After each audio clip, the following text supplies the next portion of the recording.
Rangers baseball on RSN is presented by Progressive Insurance. A grand slam for your budget. Visit progressive.com. By Amazon. Spend less on your kids for back to school.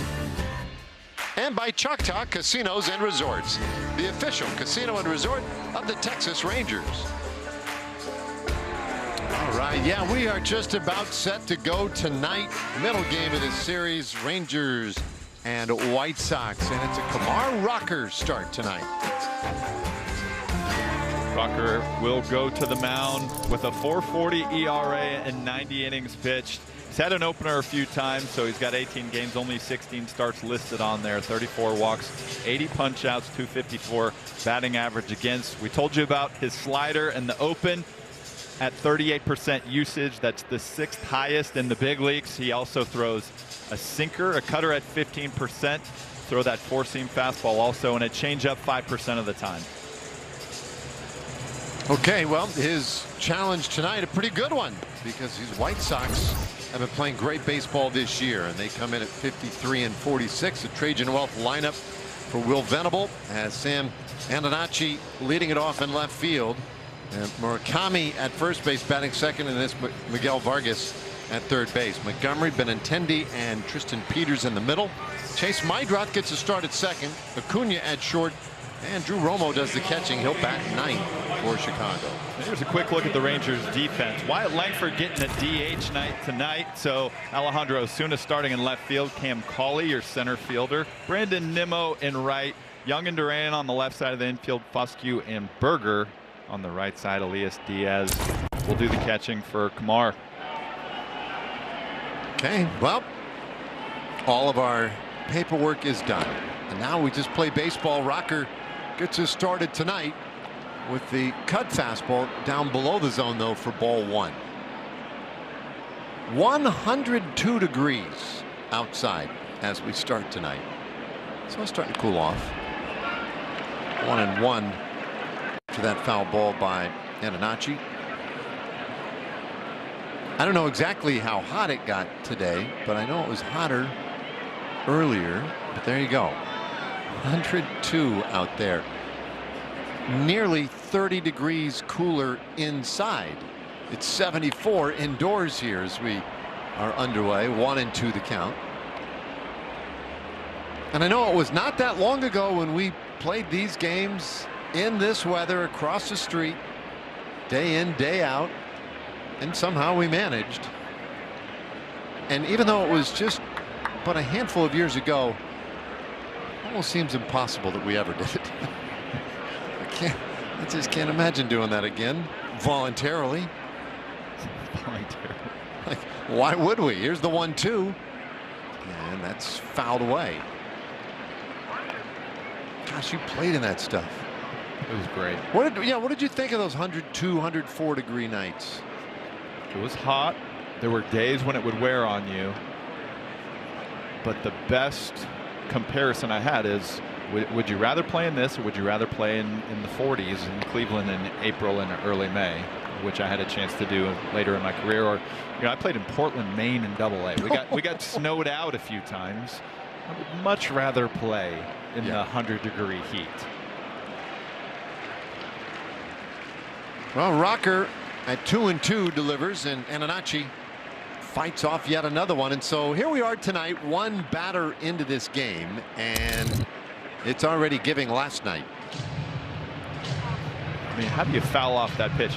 Antonacci, having seen him for 2 games and 6 at bats probably, he's got to lead the league in foul balls, or at least foul balls per plate appearance.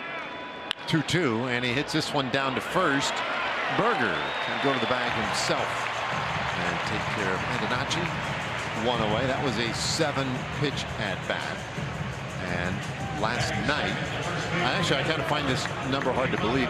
Last night's game, the White Sox had 7 plate appearances that went at least 7 pitches. I would have guessed probably closer to 10, 12 plate appearances last night.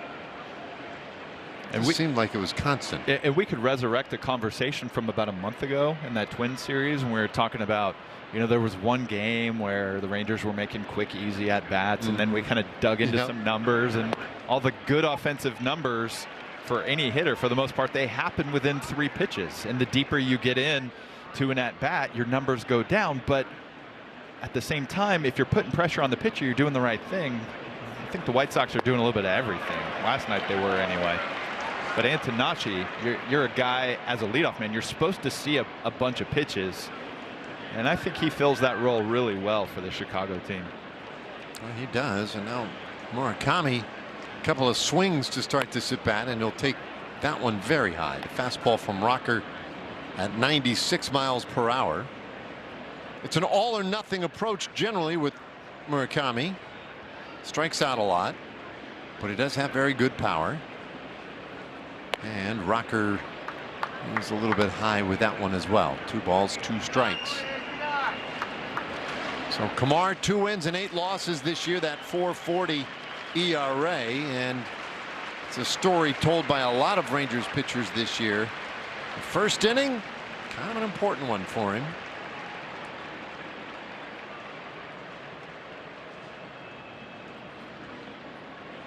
Two. And that's low. And last night we had DeGrom, who had a 9.50 ERA in the first innings this year. Tonight, Rocker, whose ERA at 9, you just saw in the first innings this year. It's just it's not really isolated to one guy. 3-2 pitch, and that's low. Just missed. Some pretty impressive plate discipline. That's a tough one to lay off. I feel like he got more comfortable as the at-bat went on. Got down 0-2. Battles all the way back for a walk.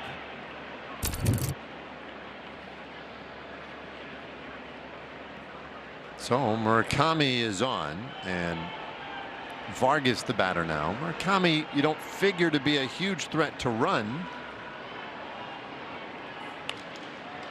Vargas doesn't give him a chance. Pops up the first pitch he sees, and that one is tracked down by Foscue for the second out of the inning. Foscue was playing somewhat close to the bag at second base, basically behind it. So look at the amount of distance that he had to cover to actually get over there. Ends up, it probably would have fallen right inside the foul line. So good job by Justin showing that speed. So with 2 away, it's the cleanup man, Braden Montgomery, to start in right field in tonight's game. And he'll take a breaking ball for strike 1. Montgomery started last night's game and extended his modest hitting streak to 5 games. 242 hitter. And pulls it down to first. Knocked down by Berger. He goes to the bag and takes care of Montgomery. He looked like a hockey goalie down there at first base. Nicely done. So a scoreless top of the first inning. Good job by Kumar Rocker to get a 0 on the board in the first. And now here come the Rangers. 50 wins, 50 losses. And they have dropped now back behind Seattle in the West standings, a half game back. The Trajan Wealth lineup tonight. Wyatt Langford DHing and leading it off. Then Justin Foscue at second base. Josh Young to follow. It's Nimmo, Berger, and Duran in the heart of things. Cauley with the start in center. Diaz catching, and Osuna in left field will bat ninth. White Sox send lanky lefty Noah Schultz to the mound today. 53 innings into his major league career. 5.60 ERA. High walk numbers. Pretty decent strikeout numbers, and a 224 batting average against. And there's the arsenal. Sinker, four-seamer, sweeper, cutter, and change for the big lefty. He looks rather tall. I mentioned lanky. It's because he's 6'10".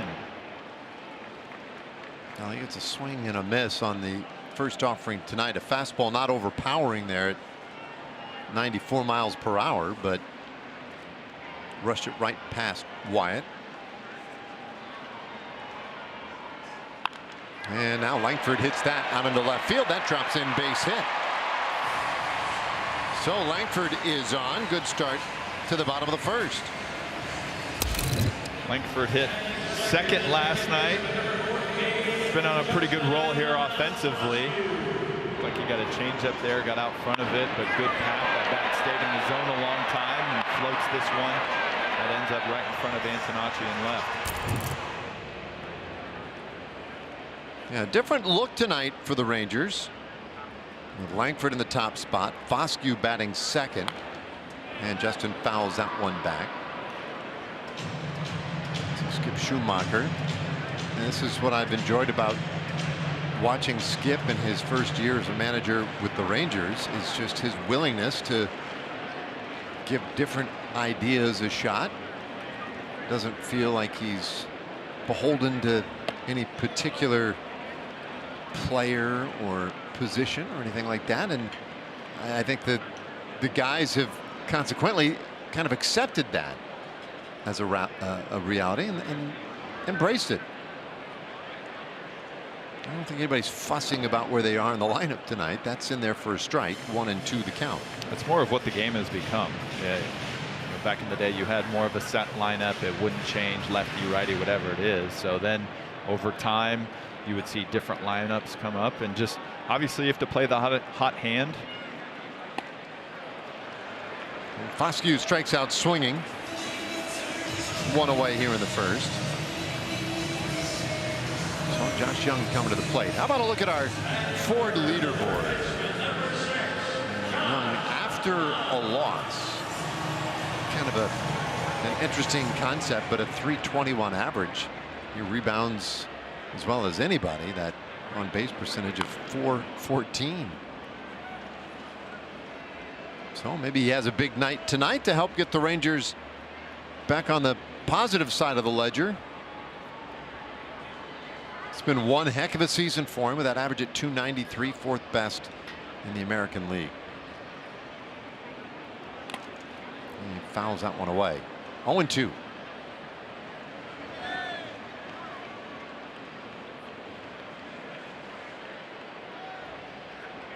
So the Rangers against this rookie Noah Schultz. As Murph mentioned, 6'10". That's a pretty big kid. But Sean Newcomb, the other lefty for the White Sox that came in the game, I guess one of many lefties, came in the game last night out of the bullpen. And you mentioned this guy just looks big, and I think he was 6'5". Well, Schultz looks like he could reach out and touch us from here. Yeah, he could tap second base if he needs to. Which is funny because a guy that's 6'10", right? Like you think of Bailey Ober, another tall pitcher for the Twins, but you look at his extension, and he's in the 29th percentile. He doesn't get much of it. You would think that would be automatic. Well, Tepper, right side of the infield. That's a slow developer, but they managed to get Young. Mydrock came over to cover that one up. And they do retire Young for the second out of the inning. Boy, that seemed like it took forever to get to Mydrock. Mydrock was playing over there, and just obviously you see the amount of hops on this play. He gets over, quick release, just nabs Young before that foot touches the bag.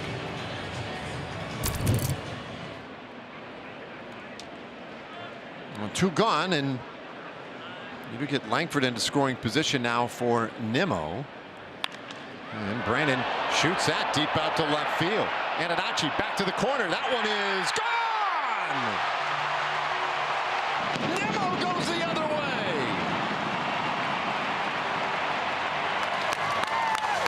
That's a great start to the game. The 2-run shot by Nimmo. Rangers get out quickly tonight. How about the approach? Left on left matchup. Big 6'10" guy. Nimmo is not overmatched.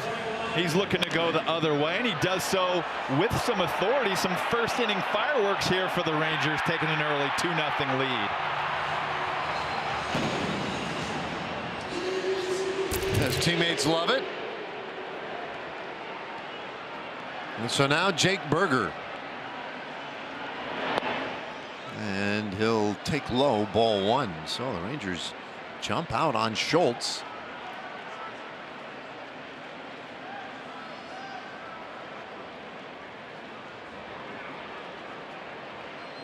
Left-handers 1-0. That one is in there. Yesterday, Rangers scored in the bottom of the first to take a 1-0 lead. They get out ahead 2-0 in the second inning. Like we mentioned last night, that they had been really, really good when scoring first. That remains the case, although they lost last night. They're 38-12 when scoring first, second best in baseball. And you can see the White Sox, when the opponent scores first, they've been decent. I mean, that's not bad right there at 18-27. They've shown an ability to come back in a game, as they did last night.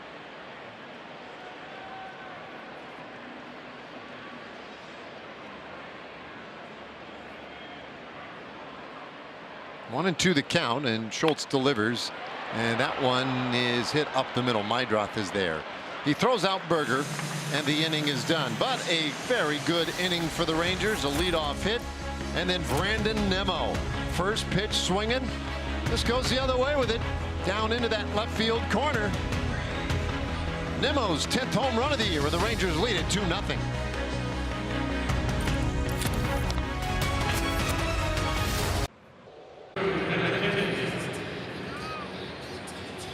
Today, the Texas Rangers announced the signing of their top 3 2026 draft picks, including first-rounder Gio Rojas. And guys, in Gio, they know they're getting a very talented left-handed arm, but in addition to that, Skip Schumacher knows they're getting a heck of a teammate as well.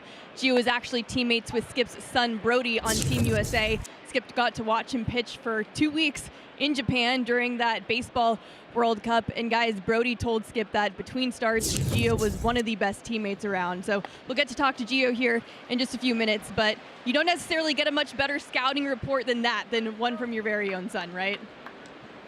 I mean, that'll be impressive. You know, obviously having that experience, like, that pays off big time. But you talk about a power lefty. Sounds like he's pretty polished for a guy that's coming out of high school. I mean, all these guys, the top 3, they're going to be impressive and fun to watch in the coming years. Well, Rocker gets a strikeout of Benintendi to begin the second inning here. A nice start. It was fun to meet a couple of them today before the ball game, as they appeared on Rangers game day and were up in the booth. But yeah, really impressive young men. Well spoken. Seem to have just good sensibilities about them, and good senses of humor. Oh my goodness, yeah. Yeah, I was very impressed. Como and Bamilla, they played against each other as early as played with each other. Peters hits this in the air out to right field, and Nimmo makes the catch. Yeah, they were busting chops. I thought, man, I mean, you guys, I assumed, had just sort of met recently through this whole thing, but the way they were going after one another, you were onto that pretty quickly. You guys must have played, and so I guess since they were 14, they've got an early start on clubhouse culture. Yes, that was just awesome. Ragging each other. Oh, Rocker puts one right on the inside corner for a strike to Meidroth. 2-0 Rangers on top.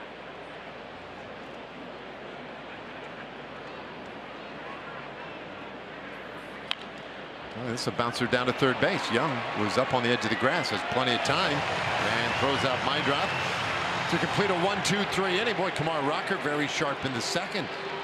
So good start to this one tonight. Played an inning and a half, and the Rangers are up 2-0.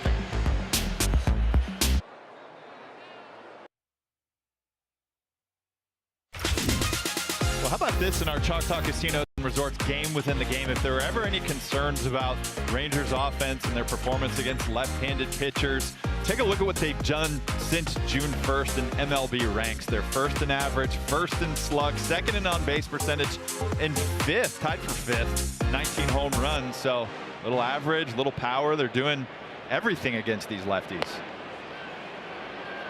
Yeah, just like a 2-year, maybe even a tad longer than that, puzzle that the Rangers couldn't figure out what to do against left-handed starters, and now suddenly they've been outstanding at dealing with lefty starters. 2-0 here to Duran.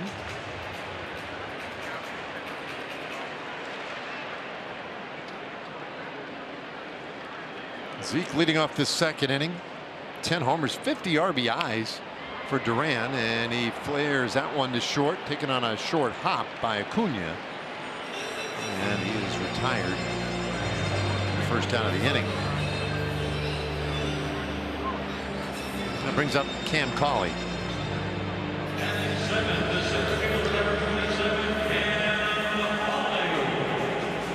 Cauley has the average at 269 coming into play today. Made his big league debut a little over 3 weeks ago now, I suppose. And he takes a strike. It was right at the end of June 29th, when we were in Cleveland. Tripled in that game.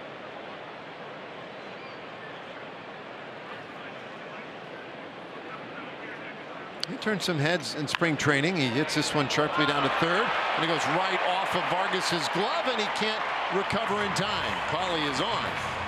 That's a base hit. Well, this is what speed does for you. You've got to have the third baseman playing in. When you're playing in, it opens up, some space to the left or to the right. So Vargas not being able to play back. That's limited time on that reaction. Dives and does everything he can, but can't come up with it. So a man on for Elias Diaz. Diaz doing the catching today. We had the news earlier this afternoon. Kyle Higashioka placed on the injured list, and Austin Wynns called up from AAA Round Rock. So Diaz had sort of worked his way into a position where he was catching, it seemed like, the majority of games. And that's definitely going to be the case now, as this is pulled foul. It's kind of a busy late afternoon for the Rangers beyond the signing announcements of all the draftees. You have Marco Gonzalez getting called up today. Austin Wynns with Higgy and Jose Corniel both going to the injured list. And Jalen Beeks bumped to the 60-day. Here's a high fly ball, short right field. Montgomery coming in and has an audience there as Mydrop watches him make the play. 2 down, and we slide over here for Academy Sports and Outdoors.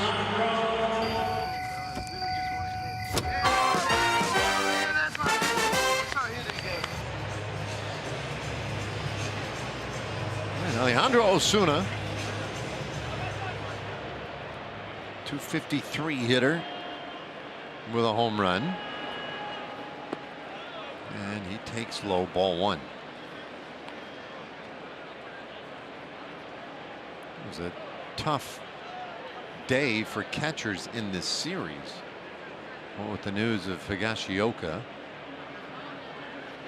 Runner going, and there's a swing and a bouncer, second base, and an easy play from Mydrop. The Sox also had to make a move today. Kyle Teal went to the injured list, and they had to bring up the catcher from AAA, Edgar Caro. So both teams making moves at the backstop position. Through 2, Rangers up 2-0.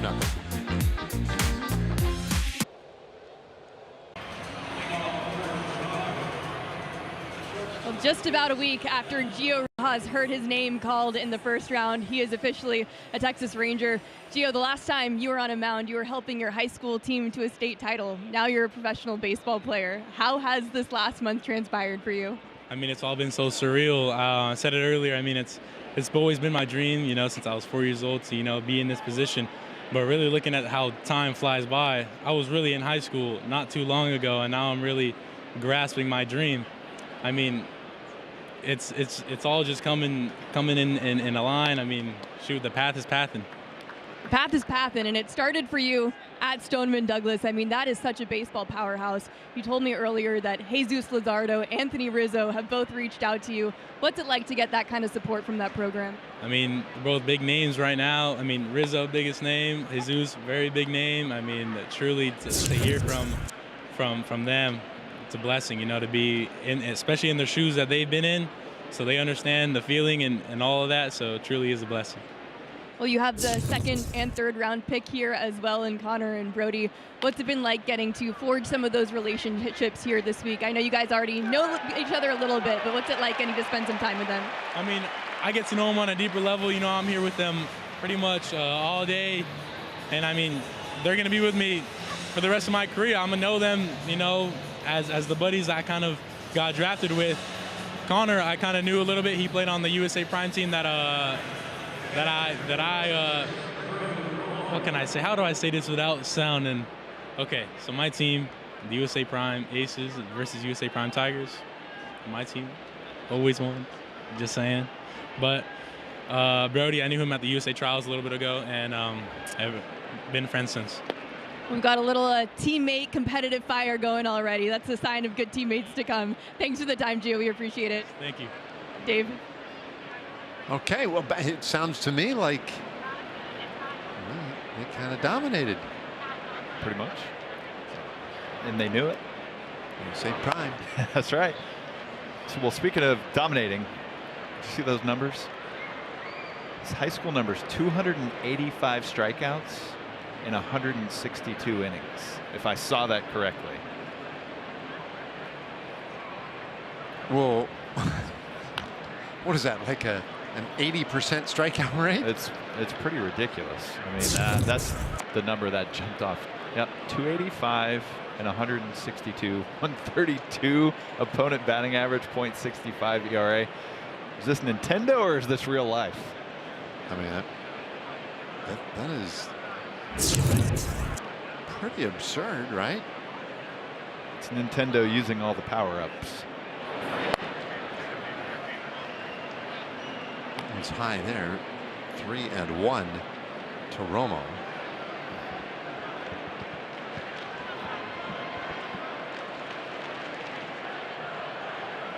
So that means he had 285 strikeouts and 199 outs made in other ways. That's kind of crazy. There's a fly ball left field coming in for it. Osuna, and he makes the catch. Romo is retired. 2 gone. So the Rangers' first round pick, Gio Rojas, announced today, leading the group in. The top 3 Rangers picks officially signed, and then at the press conference this afternoon, and by the looks of things, they all had a good time. Pretty special day. The draft day, obviously a big deal, but this day is going to be as memorable as any of them in those early moments. It's weird looking out at this field and thinking that, like, this is your future, and these are, I mean, maybe not quite yet, but these are the guys that you're soon to rub shoulders with. That's, I think, more than anything, they talk, the word that we've heard so much, whether it was Rangers game day or some of these interviews, is surreal. Right. But to think that you're worthy of stepping on the same field as these guys, so many of them that you've watched on TV for such a long time, I mean, that's a really big deal. And then obviously stepping on the field as a major leaguer for the first time, there's nothing like it. 2-1 the count here to Ananachi.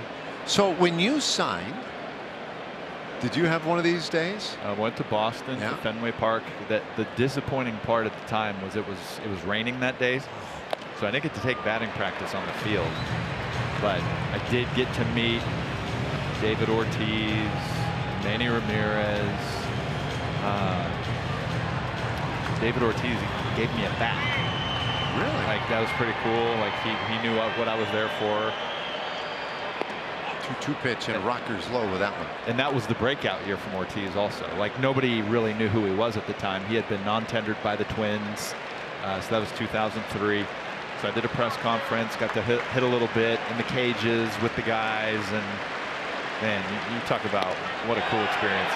Rocker ties up Bananacci, and his second strikeout of the night completes another 1-2-3 inning. And Gio Rojas got to watch that from the stands, and maybe even imagine himself doing that here in the not too distant future. It's 2-0.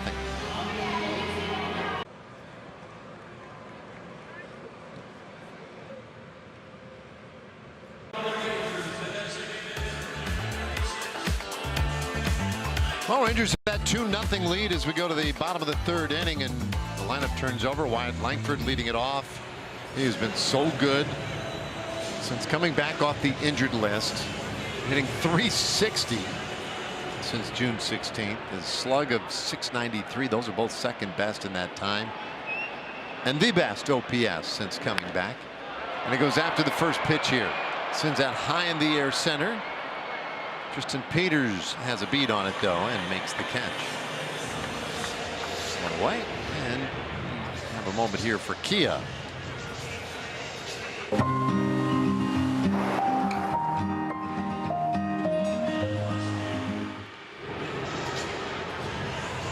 Justin Foscue, now he's 0 for 1, struck out in the first inning.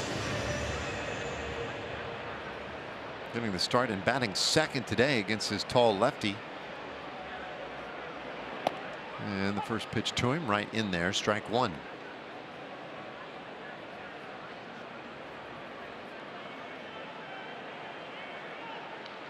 His OPS against lefties this year, with at least 50 plate appearances against lefties, is best in the American League. He has found a very strong niche with the Rangers, and he's had time over the last couple of years up and down. Uh-oh, that's a tough foul right there. Look at the jaw. Yeah, right off the cheek. Straight down, straight up. Boom, right off the plate. Oof. Ouch. It's one thing for it to happen, but when you're just not expecting it, that's the worst. You jump up and bit him. Now, that's better than fouling it straight down off your leg, right? I think so. I think Foscue, if he'll be in the lineup tomorrow, he'll be available to play tomorrow. His OPS, though, 1090 against lefties this year, in part due to a really both the on base and the slugging are pretty impressive. On base of 412 against left-handers, a slug of 678. That's why he's in there, and not just in there today, but batting second. The way he's swung it against lefties, he's the Rangers' biggest threat against lefties. So you want him in there up in the order, ideally with somebody on in front of him. That's why I put him right behind Langford. Now that cheek and eye bugging him a little bit. Wouldn't be surprised if that cheek just starts to get a little bit more red as things like that over time. He is pointing to his eye. Yeah, maybe just a little irritated or whatever. There's Jacob Newburn, by the way, athletic trainer. Good arm pump on that jog out there. Take a look at Foscue. And he and Skip Schumacher. There we go. Yep. Thing about Newby, when he's away from the ballpark, avid gardener. Oh, really? Yes, sir. He loves taking care of the plants. He could provide for his own. 1-2 pitch, and this one is lifted into center. Peters giving a stiff arm to everybody and makes the catch. 2 up, 2 down. And so here comes Josh Young. Rangers got 2 runs in the first. The Brandon Nimmo homer. He waits on deck. Love to have him get up with somebody on base, so maybe Young can keep this inning going. He was 1 for 3 with a walk yesterday. And Schultz sneaks one in for strike 1.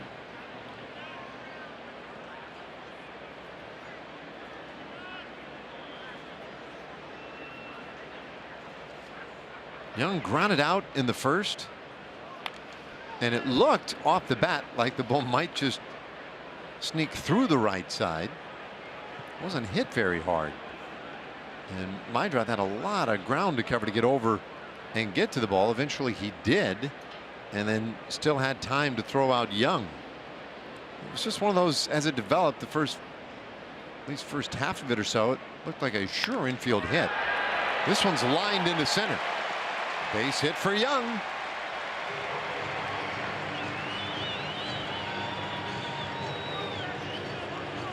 He just keeps a good vibes going. He's aboard.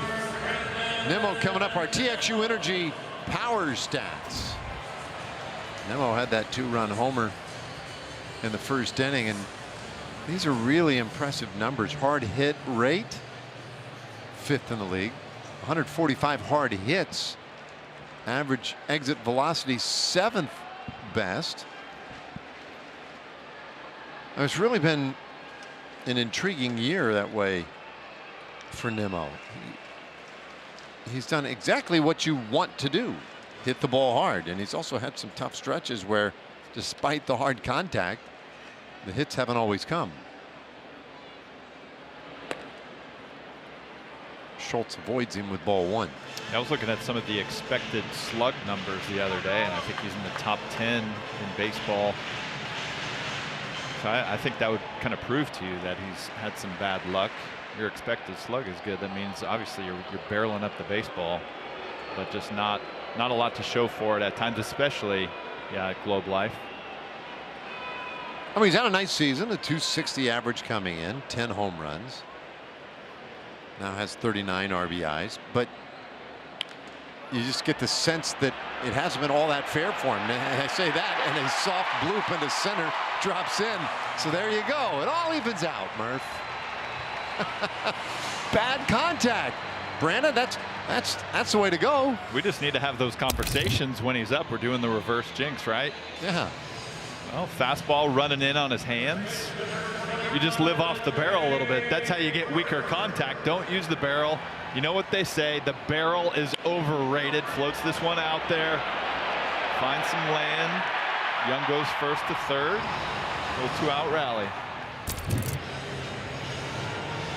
2-out single by Young, followed by that bloop hit by Nimmo. And Jake Berger will get a chance to bat with a couple of men on and a chance to do some damage here. Talked about him in the pregame show. Parts of 3 seasons as a White Sox. 2021, 2 and 3.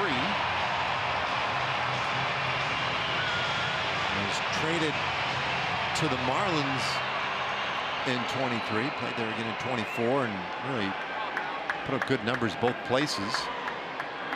First pitch, and Berger takes outside for ball, and now we're going to get a challenge.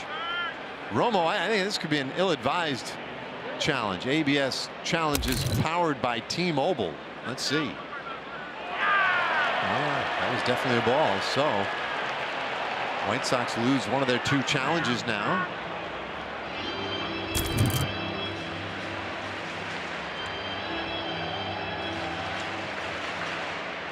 And a 1-0 count to Jake. He swings and flares that one to the right side. 1-1. Mercedes-Benz cover every base. Well, Jay Berger can do that. This was May of last year on the south side of Chicago, doing it against his former club. This was last night. Same thing. Doing it against his former club.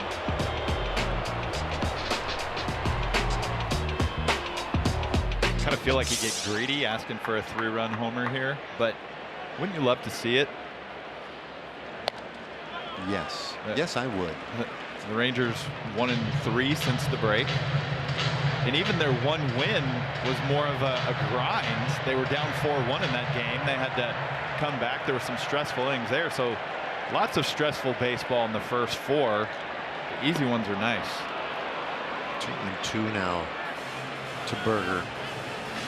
Well, he was a first-round pick by the White Sox. Talking draft earlier today. That was back in 2017. He was the 11th selection overall that year out of Missouri State.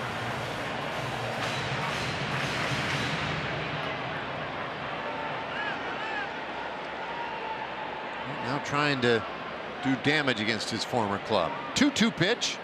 And Berger hits that hard down the left field line, and that is off the wall.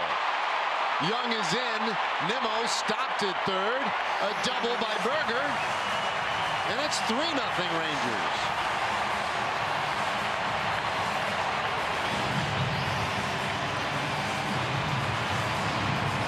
I'll take that. You asked for the 3-run homer, but you get a double off the wall and a run out of it. Jake Berger staying hot against his old team. And just like that, Rangers go fly out, and then single, double. So 3 straight hits produces a run here. So 4 of the Rangers' 6 hits have come with 2 outs. All 3 of their runs scored with 2 outs. Those always feel good. Duran takes right at the bottom of the zone, strike 1.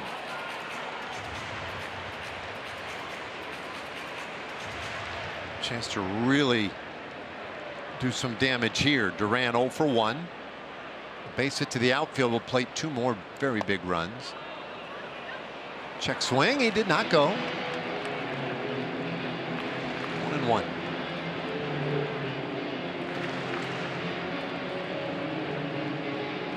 So Schultz really having to work a little bit in this 3rd inning all of a sudden. Tapper foul. Strike 2 on Zeke. Had a double yesterday and a 1 for 3 night.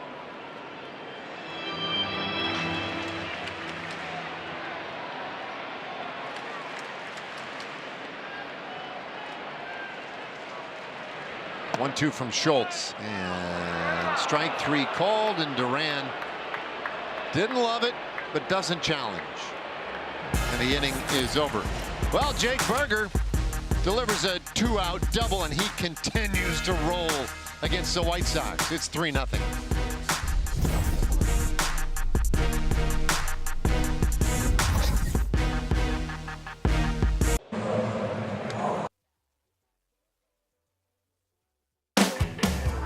Rangers baseball on RSN is brought to you by Choctaw Casinos and Resorts, the official casino and resort of the Texas Rangers.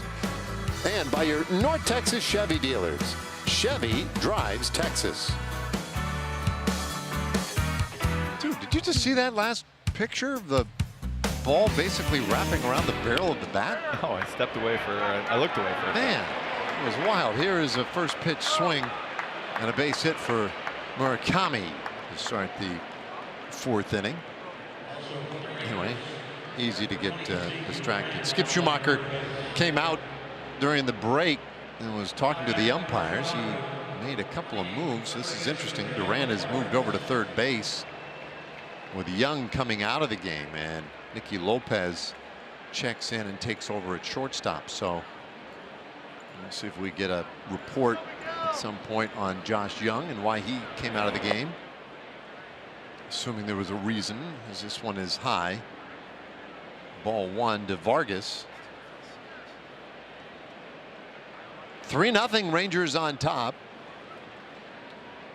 Rockers look pretty good so far. And finds that inside corner. 1-1. I think you're going to think or assume that anytime that Rocker's going to be successful, he's going to have to handle the lefties really well. They've hit him way better during the season. Difference of about 75 points or so on the batting average. They're hitting 289 against them with an 857 OPS. I don't know if you would say his numbers against the righties are dominant, but they're a lot better. They're really good. There's little bit of a difference there. Lefties versus righties. Average on base. Look at that slug. Nearly a 200-point difference there. Strikeouts pretty similar.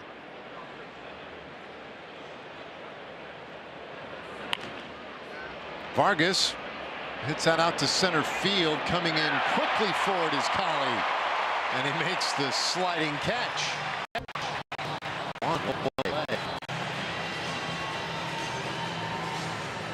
Collie hesitates for a moment, but you've got that type of speed out there. And you look at, he's playing a little bit deeper also. Hesitates, comes in, goes into that little slide. Eyes tracking it all the way.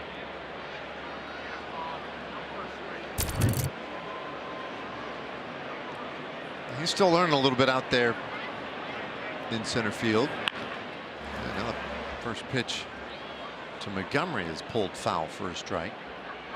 McCauley is so athletic, able to maybe make up for occasional misreads or just sort of slower reads. In the words of Ron Washington, that's what speed do.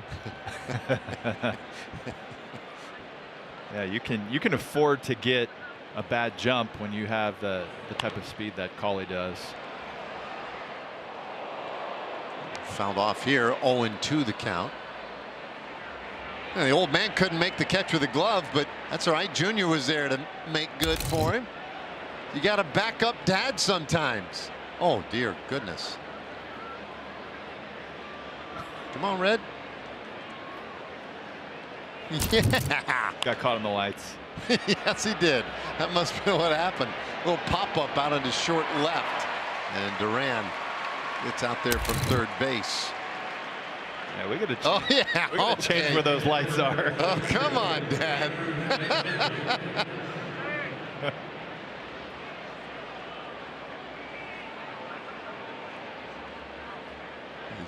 Next thing he'll be telling his kid, hey, pretend like you've been there before. It's fantastic. Yeah, that was the plan all along. I'll knock it down. I know I brought my glove. I'll knock it down and you grab it. I'll try to. Anything that gets close, I'll get in front of it, and then you make the play. Oh man. Uh-oh. Daddy down. Bouncer, second base. Foscue retires Benintendi. Another quick inning for Rocker. Kind of casually striding off after a 10-pitch fourth inning. Had a father-son moment in the seats. That was great. Rangers up 3.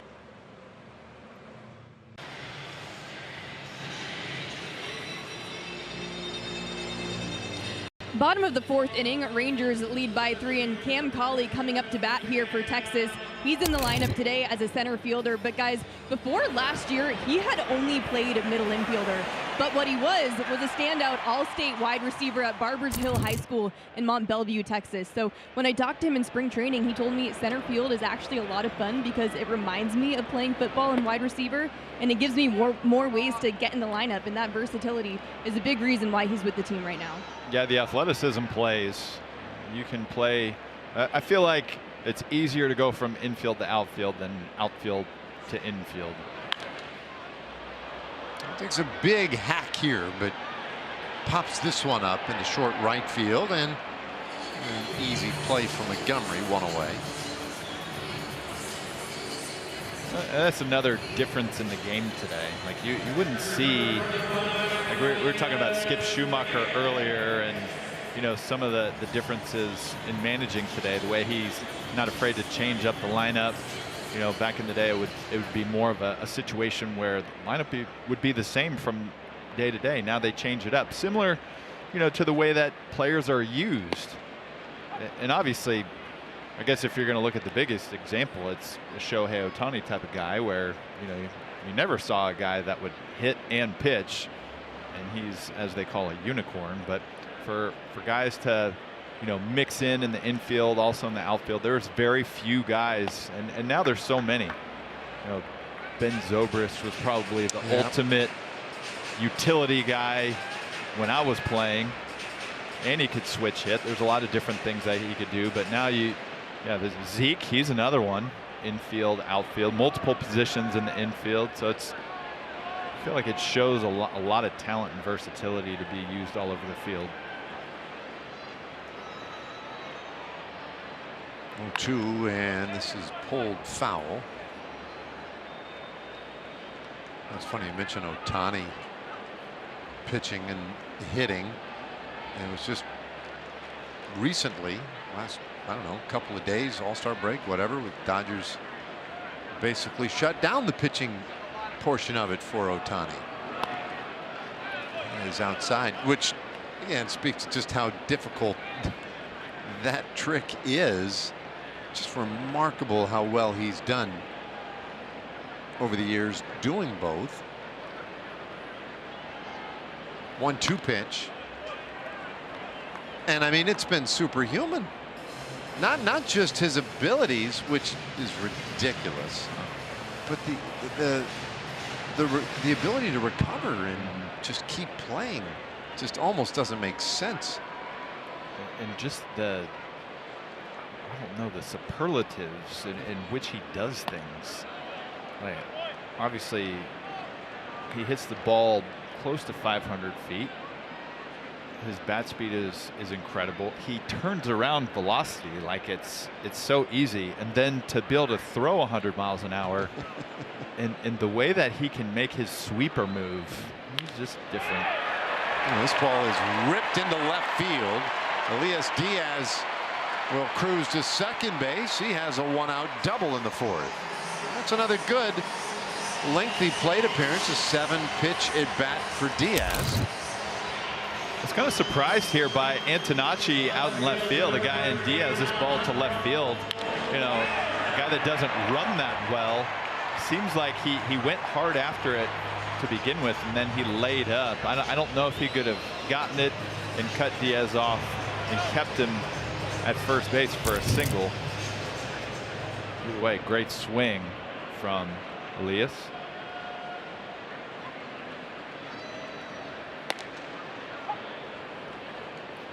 So now Osuna, and he takes strike one.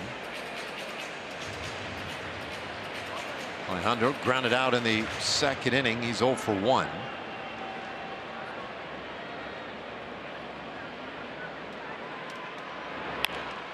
And that's flared out over third. Diaz got a great read. They'll send him around third base. He scores.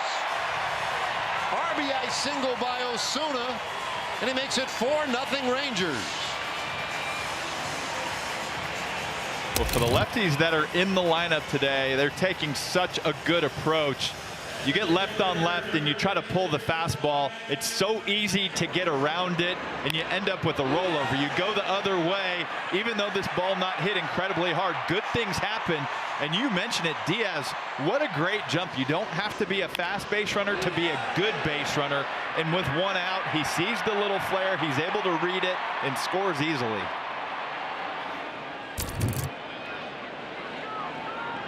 He's getting some help from his teammates.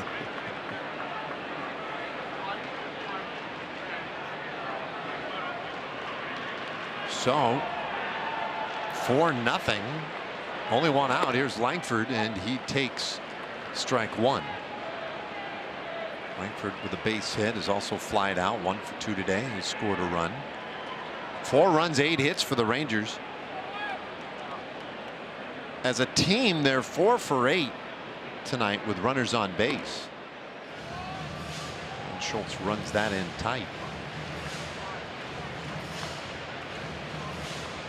Osuna delivers. That was his 19th RBI of the year.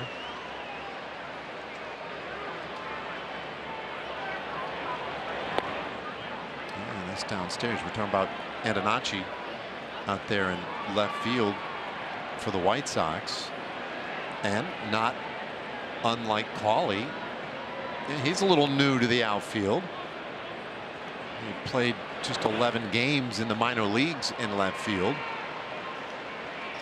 And mostly been a second baseman, third baseman. But Will Venables asked him to play a little more left field this year, and He's done a nice job, but you can see sometimes with guys a little bit of the polish still remaining to be completed. 3-2 on Langford. And that's just all about experience, right? Experience at a certain position. Just because you have the athleticism, that means that it's going to help you to get out there and make that change. But it doesn't mean that you're going to be one of the best guys in the league from the very beginning. Osuna leading again. There he goes. The 3-2 pitch. That's in the air center field. And very playable ball for Peters. So Osuna has to return 2 away. Here comes Foscue first. How about a quick trip?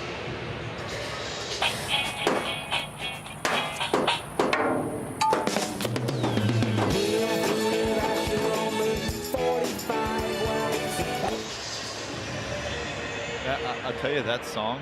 Yeah. With that quick, like I'll be walking through the house sometimes, and I'll have the game on and I'll hear it, and then sure enough I'll be mowing the lawn or something and it's going through my head. Yeah.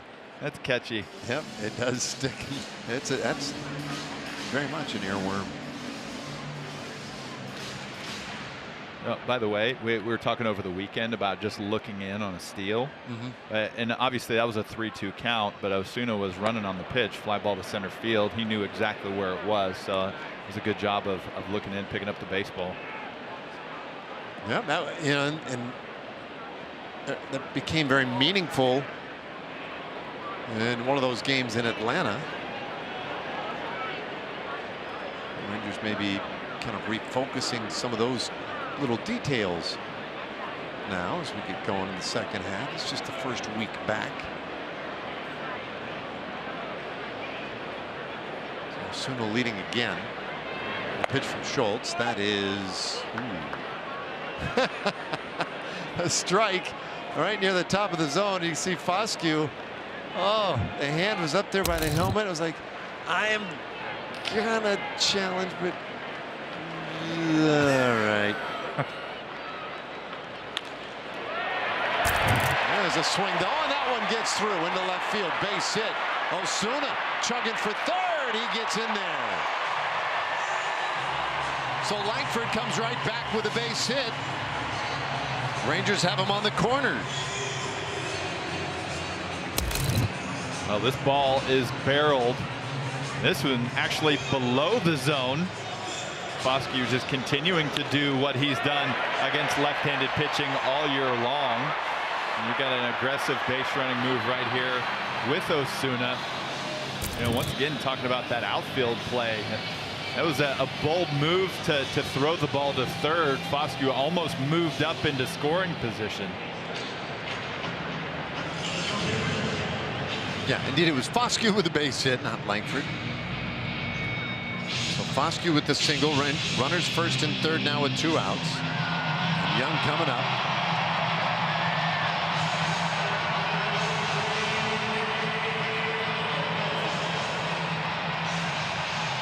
Check that. Lopez coming up. Goodness gracious, keep your book accurate. What'd you say about the air supply in this booth last night? Yeah, oxygen was a little low up here. Certainly not at casino levels. Altitude's getting me. 1-0 to Nicky. And he fouls that one away. So every Rangers starter tonight has at least 1 hit, except Ezekiel Duran. Duran is 0 for 2. Nimmo has a couple of hits. 1-1. This is Lopez's first at bat of the night. Young had the single in the 3rd inning and eventually scored, but then did not come back out in the 4th inning.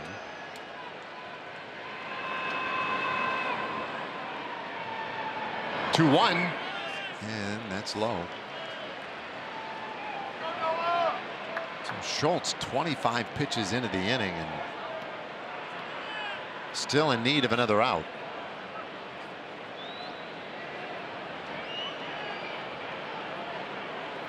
3-1. And that is up the middle, and that's in for a base hit. Foscue drops anchor at second. Osuna touches the plate. 5-0 Rangers.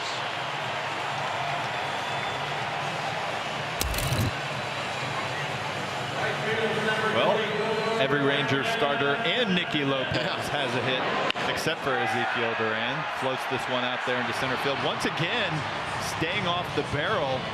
More weak contact that finds its place and drives in another run.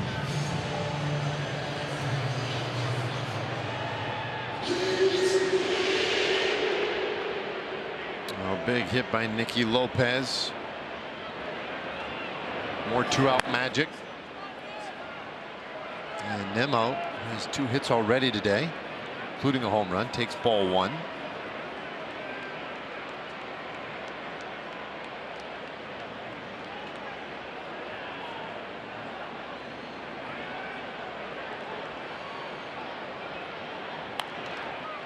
That is fouled back.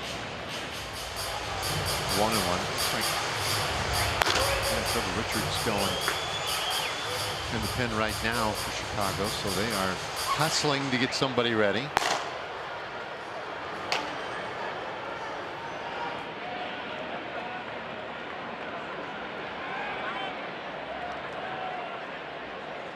Getting toward dangerous territory for Schultz. Not quite there yet. That's low. And a check swing by Nimmo takes the count to 2-1. And you're talking about a guy who pretty important to this White Sox organization long term. Prior to the regular season beginning, he was a top 50 prospect in all of baseball. 2-2 the count. He was a 49th overall according to MLB.com. And according to Baseball America, 26th best prospect in all of baseball. #1 in the White Sox organization. His 31st pitch of the inning, and a swing and a miss, I think, or a foul tip. Yeah, he fouled it. Nimmo started to walk away as if he struck out. Now Romo was running after it. Nimmo, slight move, but stays in there. Yeah, he did not get the bat on that. Good acting, John. 2-2, and he did get his bat on that one.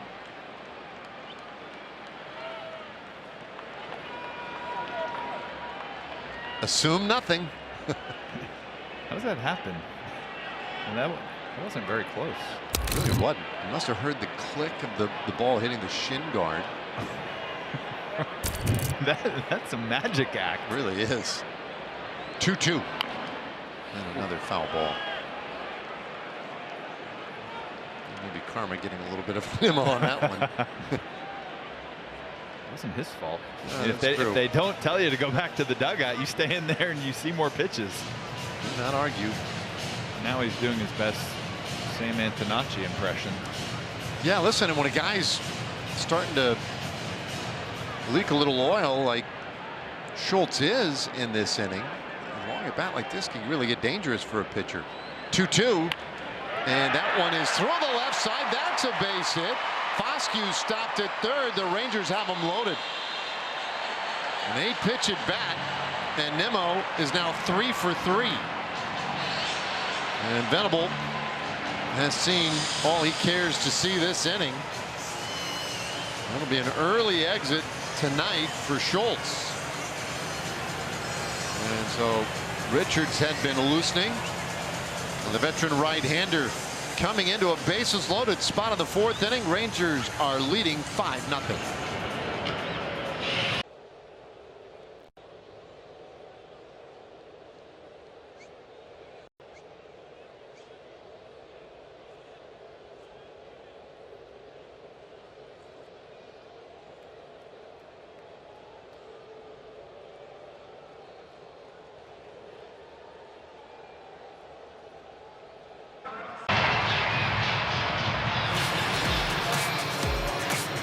Rangers up 5-0.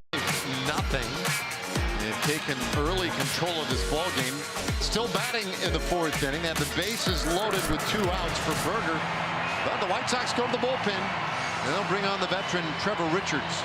Here's what his numbers look like in 26 games this season. 3.55 ERA. Pretty much limits the walks. About a strikeout per inning. He's given up runs in 2 of his last 9 ball games. Gave up multiple runs July 17th in Toronto. Other than that, it's been pretty good here in July. He's having a little trouble with his PitchCom device, apparently. Never ceases to amaze me how often this type of thing has become an issue.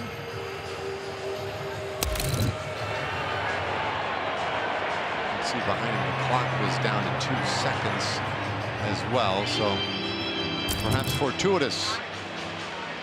The technical issue with the PitchCom bailed him out there. I'd like to know what the most common PitchCom issue is. Like, is there bad Wi-Fi in some of these stadiums, or did we forget when we invented this item that we're going to have to see the way it withstands sweat? Berger goes after the first pitch from Richards, and it's an upper deck foul ball. And caught some folks unawares. Not expecting that one, I bet.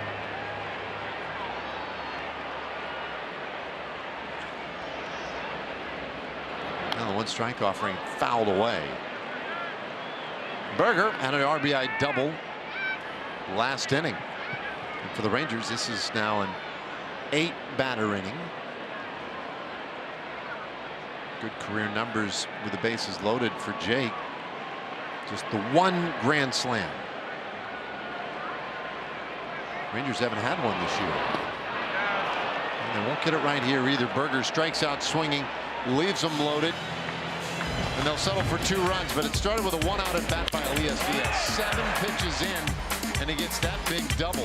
Alejandro Osuna, the next at bat, soft contact to left, great base running by Diaz, and the Rangers add a run. A little bit later, Nicky Lopez, his first at bat of the night, results in an RBI single. 2 more runs, it's 5-0 Good Guys.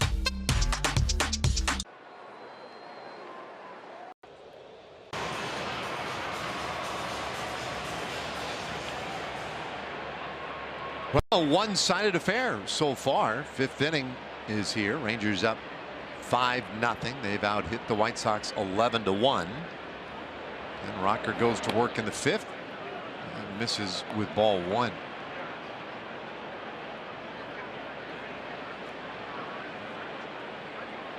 Oh yeah, how about that difference for Rocker tonight? He might not really know what to think of this. All this offensive support he's gotten. But the other thing that he's done today, look at some of these innings. A 7-pitch second, a 10-pitch 4th inning. And he has been really efficient tonight. 2 3-up 3-down innings. Just, as far as pitch count and the way that we've seen him labor through some innings at times, I mean, this is about as efficient as it gets for him. Now working with that lead, potentially be even a little more aggressive if he wants.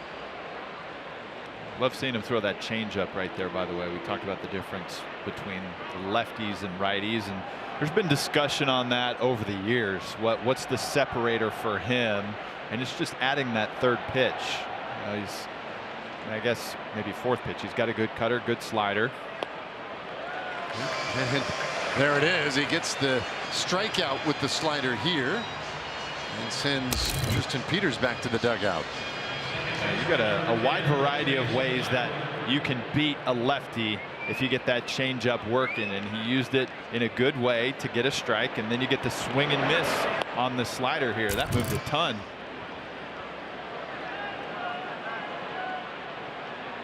Yeah, that kind of had the profile of a sweeper, really. As now he's right at the top of the zone with a strike to Chase Maidrov. Maidrov grounded out in the 2nd inning. That one's fouled off, 0-2.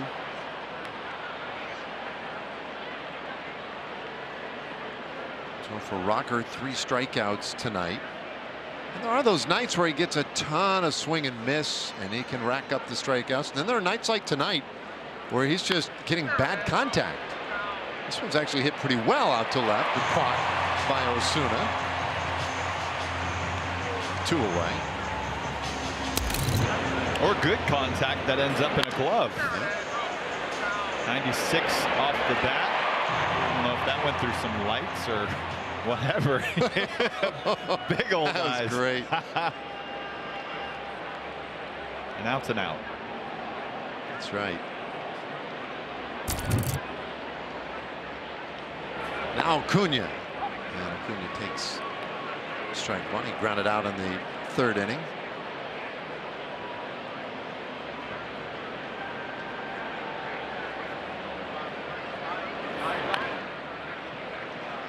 Quickly 0-2. So the White Sox have 1 hit tonight. It was the Murakami single last inning. That's after racking up 13 hits yesterday. On their way to that 10-3 victory.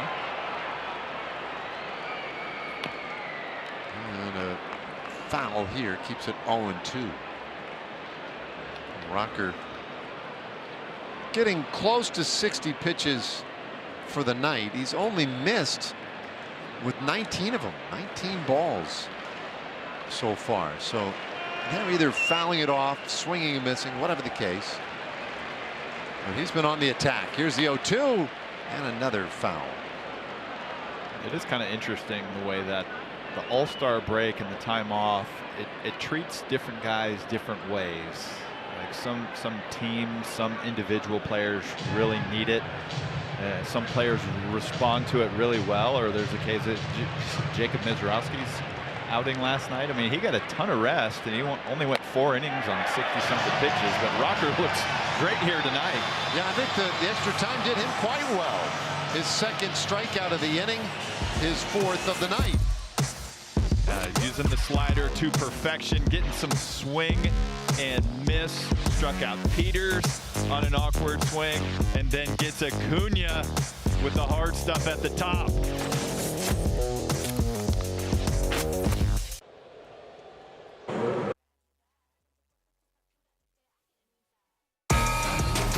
Well, it's a big week across baseball, and on that note, our Blue Cross Blue Shield legend of the game, it's Andrew Jones. He played 17 seasons, including the Braves, New York Yankees, the White Sox, the Rangers, and the Los Angeles Dodgers. 10-time Gold Glove Award winner, 5-time All-Star. He will be enshrined in Cooperstown this coming Sunday.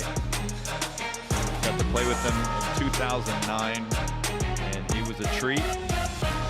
He was a pro. He had been through a lot in his career at that point, and then after, I think he went straight to the White Sox from the Rangers. Had some good years there.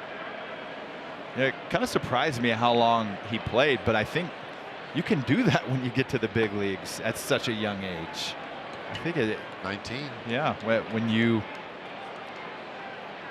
play against the guy and you see them in the big leagues for 10 years or so, you kind of expect their career to start winding down, but he was able to keep going. I think he played in Japan for a few years.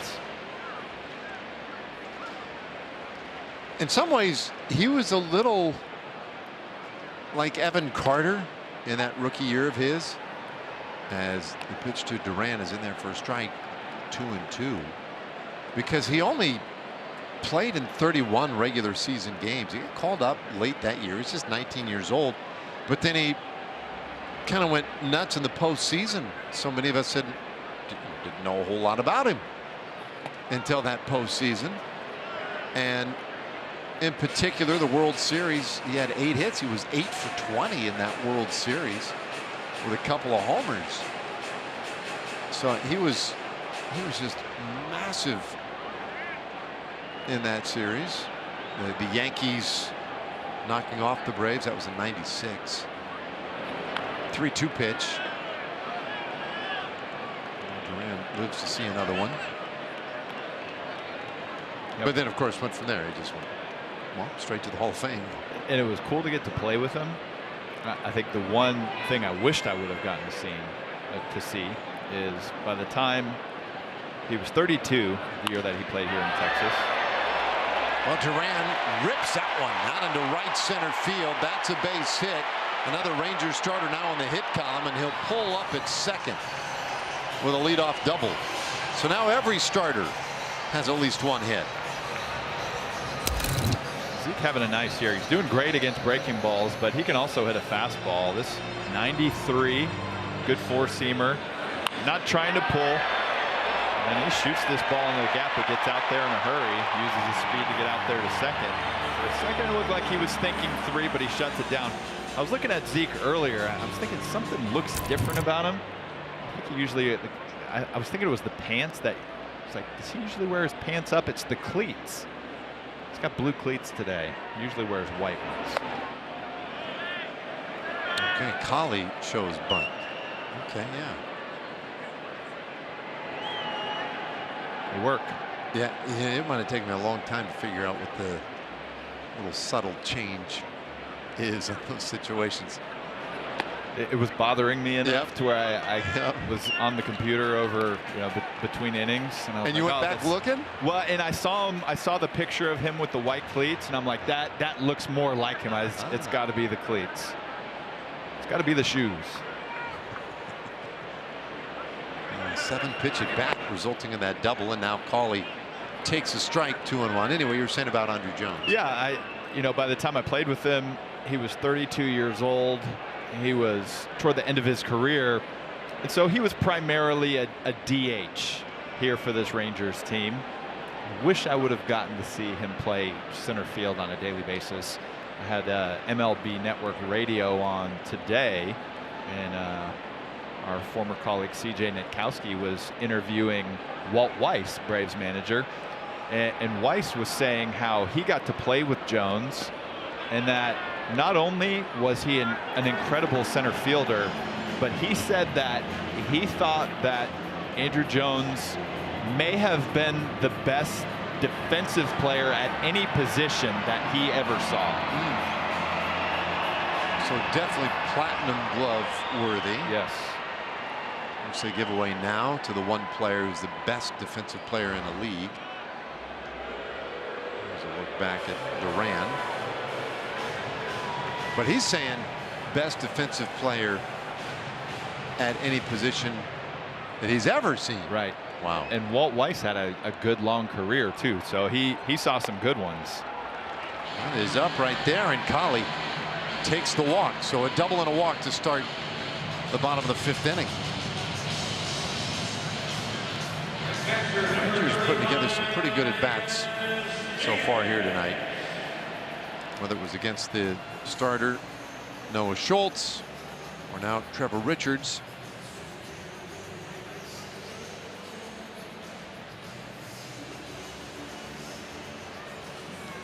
And here's Elias Diaz. Yes. Speaking of Schultz, do you think, and I think maybe I'm floating out an easy question here, but there's a purpose behind it. Do you think they pulled him at the appropriate time? I couldn't imagine him going any longer. Right. Put it that way. So I agree. He was about 80 pitches. The pitch count by inning, he was at 15, then 11, then 20, and then I think the last inning he threw about 30. The pitch count was getting up there. It was. I know it was over 30. It was around 35-ish. But anyway, the reason why I'm asking is I was looking at his minor league numbers, and a lot of times they try to really ease some of these young pitchers and their way into professional baseball, their way into the big leagues. But how about this? You might need to get your calculator out because you've been the math guy the last few days. But 211 and a third minor league innings, right? Okay. And that was over 55 starts. So what are we averaging per start there? 55 starts? 55 start. He had 56 appearances, but we'll take. It's less than 4 innings. That's right. There's a bunt. First base side. Great job by Diaz. He won't give up easily. They'll never tag him. But the sacrifice is good. He is out. Kids can't do that. But he moves both runners up. doing his best Adrian Beltre impression. Not with the bunt. I don't know if I ever saw Adrian bunt, but I saw him run away from plenty of tags. Showing a little personality there. Love that. Big old smile along with it. All right, and that's enough to get Richards out of the game now. Tyler Schweitzer had been warming up in the bullpen. I trust he'll be coming on here for Chicago.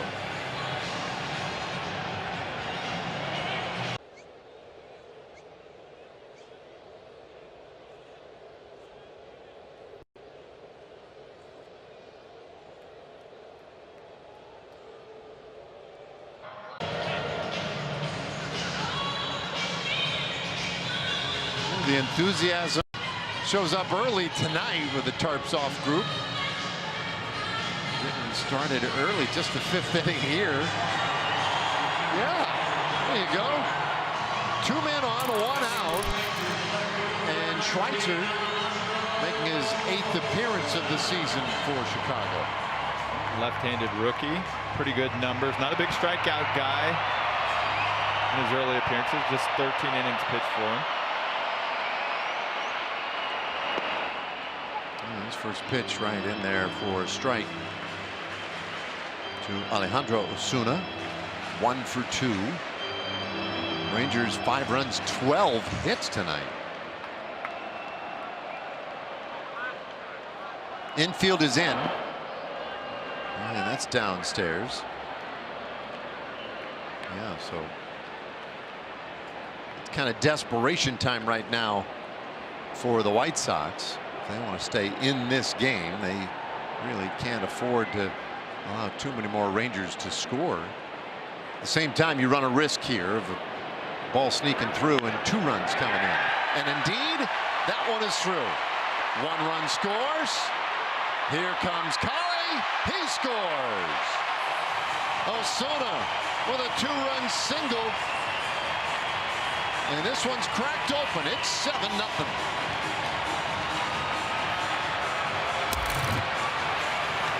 A good at bat against a left-handed pitcher. Stays on the breaking ball, pulls it through the drawn-in infield. You got a guy at second base that can really run, so no problem. Corey Ragsdale making the send. Smooth head first slide through home plate. Langford fouls off a strike. There's another look. Maybe the slightest bit of face plant. Oops. It's like a car crash. 1 strike pitch to Langford. He fouls it back our direction.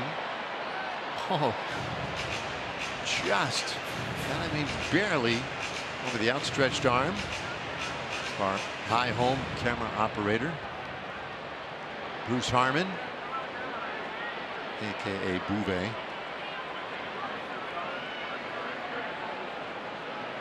Would you rather face plant on a slide, or would you rather foul a ball off your cheek? I think I'd rather foul one off my cheek. An ABS challenge. Love that call, so he sends this one back. Let's take a look. Powered by T-Mobile. That was a ball. Good challenge.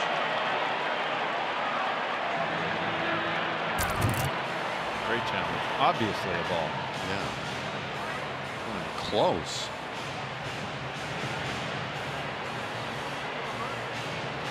It does kind of make me wonder what has been the most absurd ABS challenge this year. Either way.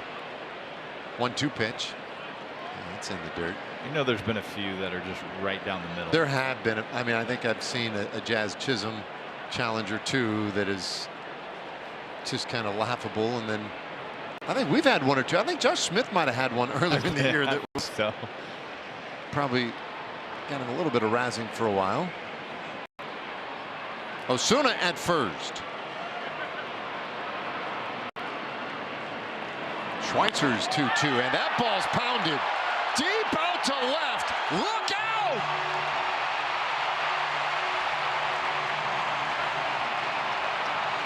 Langford launches a 2-run shot. 9-0 Rangers.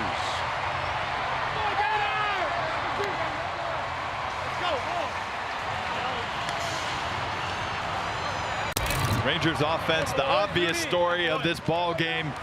Brandon Nimmo homered in the first, and the Rangers have not looked back. Great ABS challenge by Langford. Buys himself a little bit more time. And that's what you do with an extra pitch.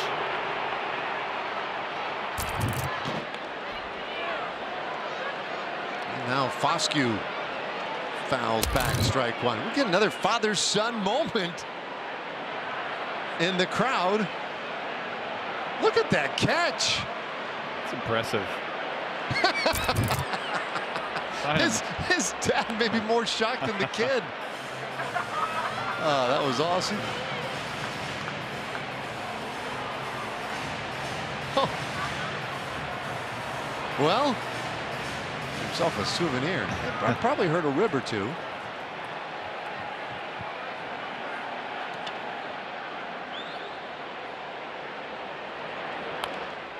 Foscue fouls that one away.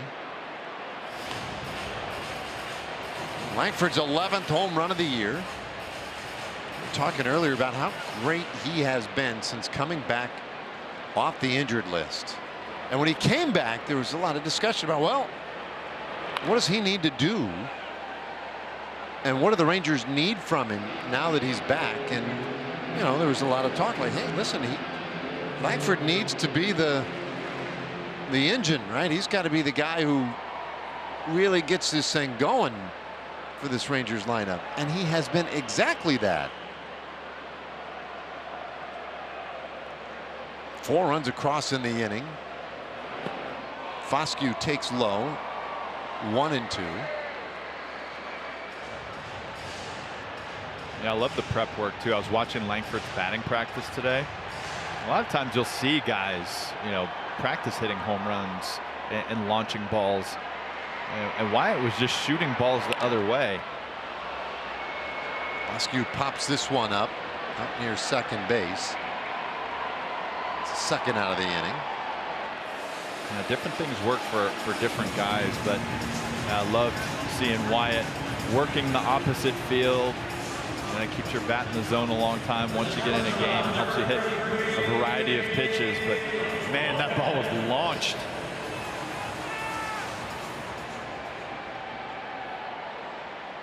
By the way, the 4 runs scored this inning have all scored after that Tarps Off group got going. Which, by the way, it's grown, it's moved a little bit. The group has moved from its normal location so they can take up a little more real estate out there. Outside, 2-0. And I love it. These guys are great.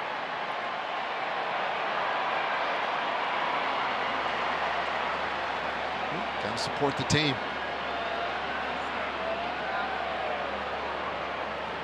2-0. Oh. Schweitzer finds that inside corner. One on Lopez.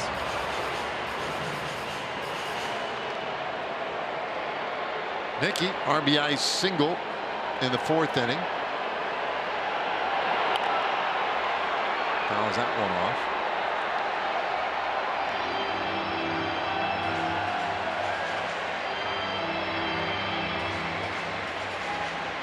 Well, it's been a much more entertaining evening here at home, a Tuesday night. Yesterday, a bad case of the Mondays.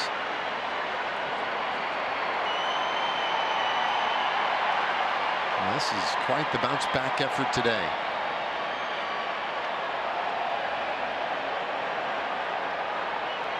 Schweitzer's 2-2, and that is in the air, center field.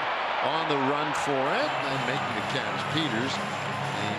The inning is over, but a good inning for the Rangers. Alejandro Osuna delivered the big 2-run single through that drawn-in infield, and then Langford.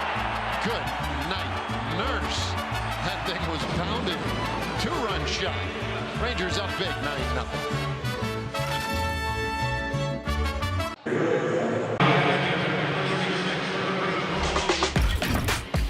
He calls himself the solution, and that is why he is our Chevy under the hood.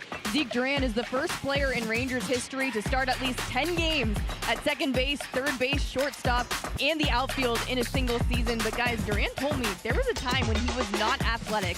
In his words, I was a little bit fat, but that changed during the pandemic in 2020. He started working out with his fellow Dominican countryman, Gene Segura, and he started learning what he had to do to be a really good baseball player, going to sleep earlier, weight room routines, and guys, eating healthier. So he became more explosive, started playing more positions. And Skip Schumacher says defense is that one tool you can get better at based on your character and work ethic. And that is why Zeke has turned himself into a really good defender. And I don't know, do you think ice cream's a good trade-off, guys? Listen, I was just going to say, Laura, I want to know what the dietary secret is. It can't just be taking out ice cream, right? He's got to be into some superfood or something. I think it's really strict. He told me that during the off season, his family likes to, go out and eat a little bit healthy, but Zeke sticks to it. He is healthy. Okay, I have to check in on it, because listen, what he's doing is working. I want to be Zeke. I know I'm not going to play shortstop or get hits in big league ball games. My first reaction to that would be that I don't believe him. Like I can't imagine him not being athletic and not, showing the type of versatility that he shows. That I don't know. Well, yeah, it might be a little self-deprecation and maybe not as athletic as he feels now. I mean, he's definitely always been athletic. Guys, I did go back and look at some pictures of him in 2020. I mean, I wouldn't call him fat. Good, because that'd be rude. But he does not look like he does now. Okay. Outside here, 2-1. So now we need T-shirts that say nutrition is his solution.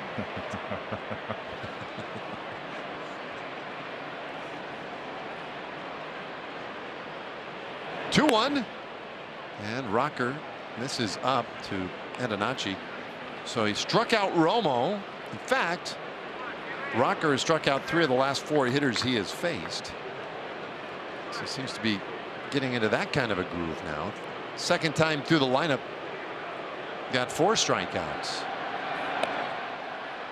When he misses here, walks Antonacci. And the White Sox have a base runner in the 6th inning. All right, give us a moment for Spectrum. Spectrum Internet, the most reliable internet you can count on.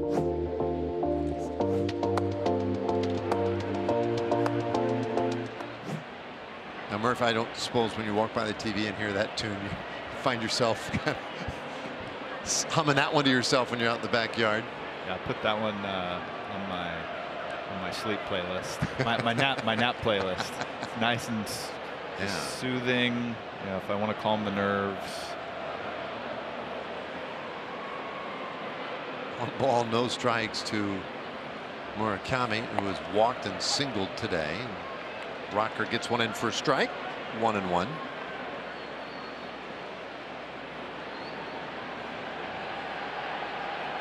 Man on with 1 out. Rangers up 9-0. 14 hits in this one. That's lifted high in the air to center field. And it takes Colley all the way back to the warning track, but he makes the catch. 2 gone. Yeah, Murakami looking back like, wait a minute. I felt like I hit that one pretty well. What were the numbers? Why did that die on the warning track? Welcome to Globe Life. This isn't Rate Field, man. Here's Miguel Vargas, who's 0 for 2. And he's fooled badly on the slider. Especially in the summertime. Like both Chicago ballparks, they can play pitcher friendly in April when it's colder, but you give some summertime heat and allow those ballparks and the wind to start blowing, and the ball travels. Vargas in an 0-2 hole with 2 bad swings so far.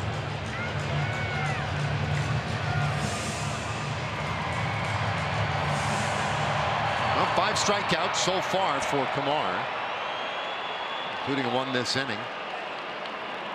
0-2 to Vargas, and that pushes him back a little bit. As Diaz telling him just to calm down a little bit. That's interesting. There was activity in the Rangers' pen there with Alexander going. Rocker, this will only be his 75th pitch of the night.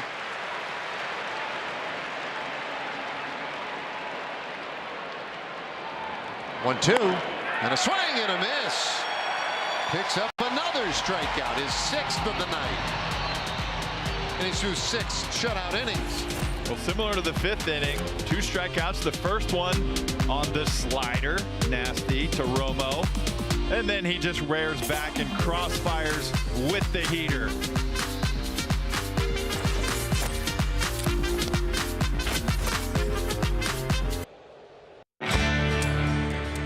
All right, well, here we go. This is going to be a good one. July 24th through 27th. Julio Rodriguez and the Mariners are going to come to town. A division rivalry. Mariners, Rangers. Mariners actually snuck past the Rangers yesterday. They're a game up in the win column, so they are a half game up in the division. But you want to play well, you want to play in the postseason, especially if you want a chance to win your division. You need to play well against divisional opponents, and what a good time of year to make a statement here at home against the Mariners. Plenty of tickets still available at Rangers.com for that one. Yeah, especially, right before this trade deadline on August 3rd.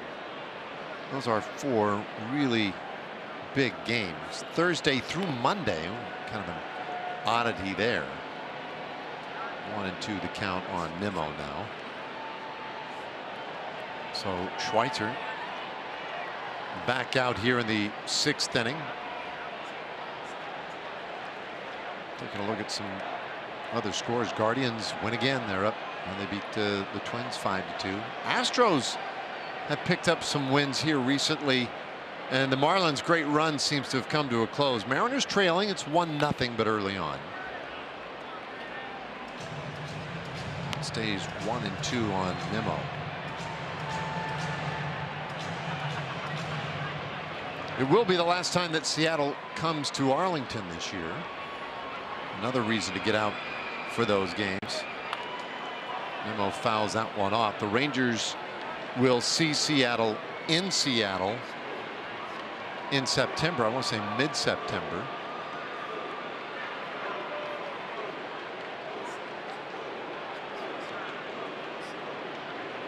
But not a lot of head-to-heads left.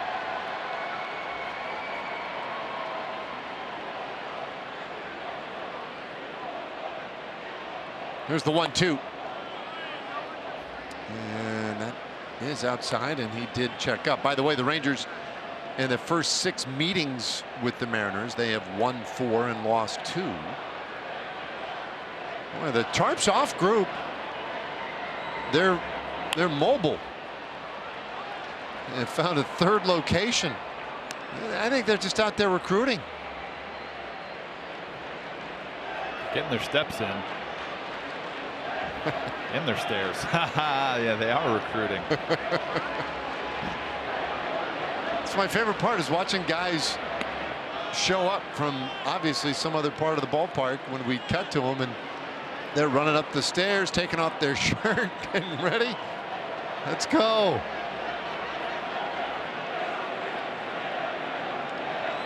Three-2, and that is looped out into left field. That's a base hit. Nimmo 4 for 4 tonight.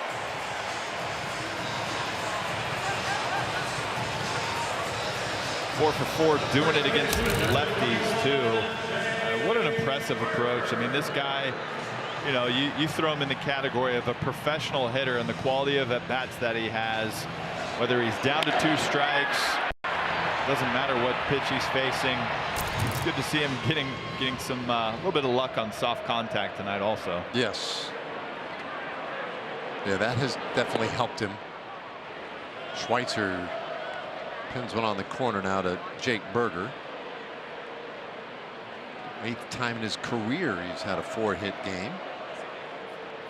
That last hit was on the 8th pitch of the at bat, so another just really quality at bat on top of it.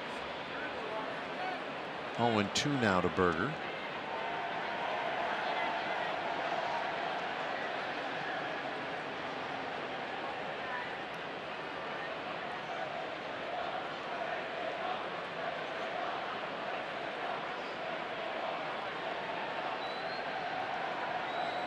Oh, 2. Little tapper, first base side, and that one fielded by Murakami. He applies the tag himself. Berger is out effectively. It works almost like a sacrifice as he gets Nimmo to second. Well, it works almost, I mean, exactly like a sacrifice would. So he's in scoring position for Durant. Now the Rangers in a spot here up 9-0. I don't know how concerned you would necessarily be about the score adding on per se. I mean, there's still time left in this, of course, but I don't know if they're grinding out for more runs necessarily. 1 strike pitch, and it's 1-1.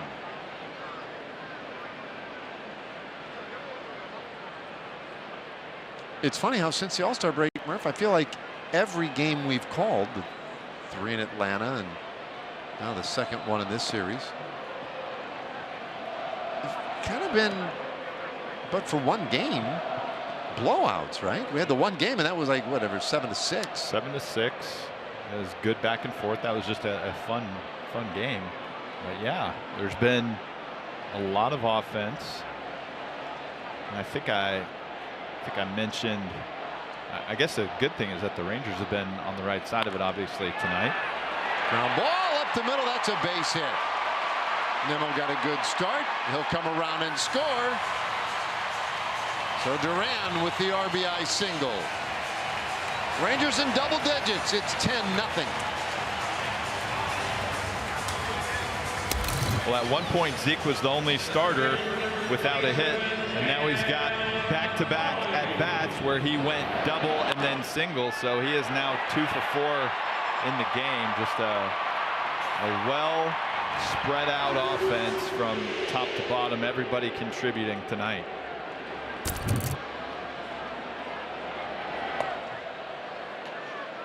Yeah, and Zeke has scored a run and driven in a run now. I don't know if it's worth noting, by the way, Josh Young was down there. I know he had to come out of the game. A lot of times if an injury tends to be worse, guy will be back in the training room pretty much the rest of the game. So maybe a good sign that Josh is out there in the dugout with his teammates. I'm sure he probably went to the training room for a little bit to get some treatment. That's an encouraging sign. Yeah, and definitely worth noting. And it was left calf tightness is what we were told. So yeah, we'll take all of that information as positive for Young. We do want him in there as much as possible. Cauley fouls one off. 0-2.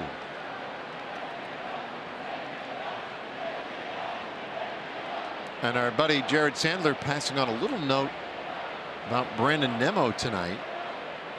4 for 4. First time in his career, though, that he's had 4 hits against left-handed pitching in a single game. It's definitely an accomplishment. The way these guys are taught to play the matchups, the pitchers typically have the advantage. So yeah, you don't see a whole lot of lefties with that type of success.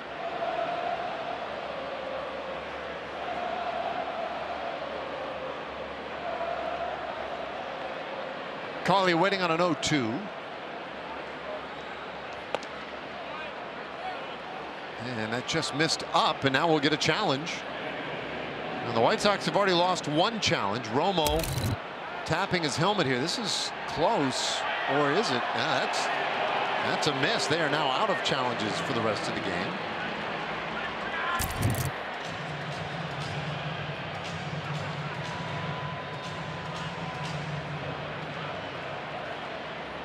1-2 the count on Colley, who has a hit and a walk today. He's also scored a run. And he swings and misses. That strikeout is the second out of the inning.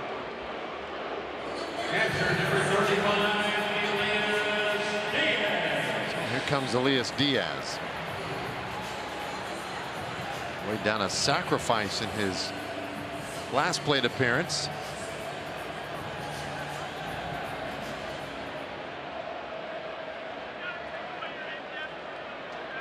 One for two today with a double. And fouls off strike one from Schweitzer.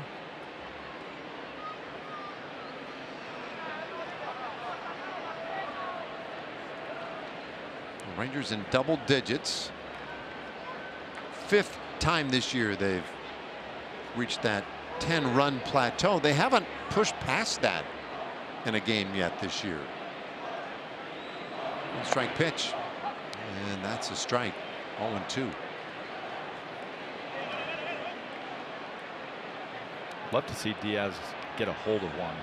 You watch him take batting practice. There's not a whole lot of guys that hit balls too deep in this ballpark. And he'll hit balls halfway up the second deck in left field. So he does have some power.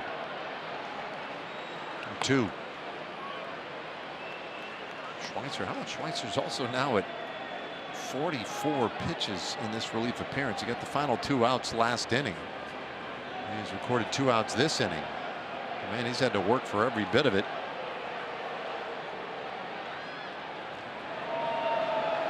Lefty holds for a moment. The 1-2 and tapped foul.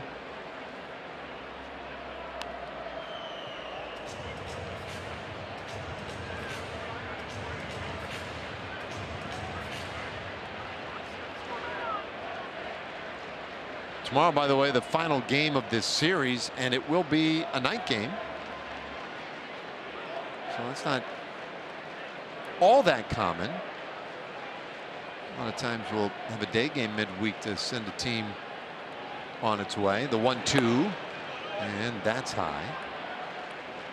It'll be a night game tomorrow night, and then the Rangers enjoy an off day on Thursday. I think I misspoke earlier talking about that Seattle series. It's Friday, Saturday, Sunday, and Monday. It's pop foul over to the right side, out of play, because Thursday is off.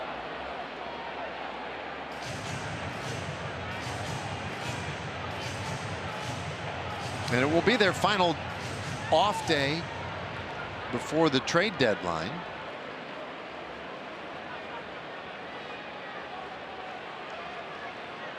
Two pitch, and that's off the end of the bat down to first base. Murakami could just step on the bag, and that ends the inning. The Rangers add another run in the 6th inning. Well, everybody in the lineup's had a good night tonight, including Zeke, a 2-for-4 night with an RBI single here in the 6th. 10-0. Turn it up, y que no te dé pena. Turn it up, baby.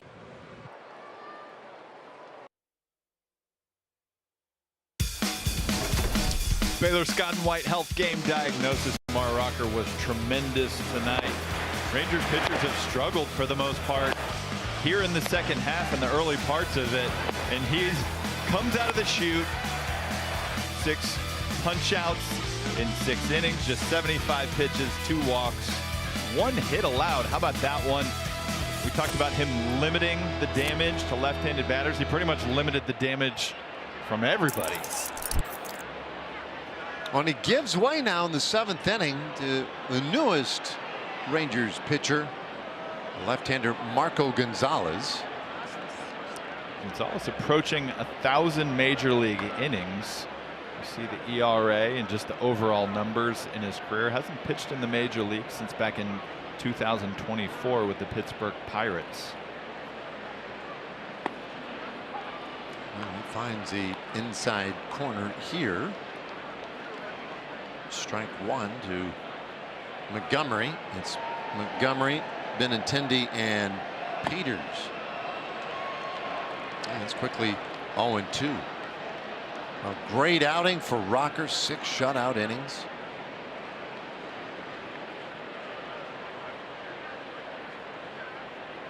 now we'll see how the bullpen handles it from here.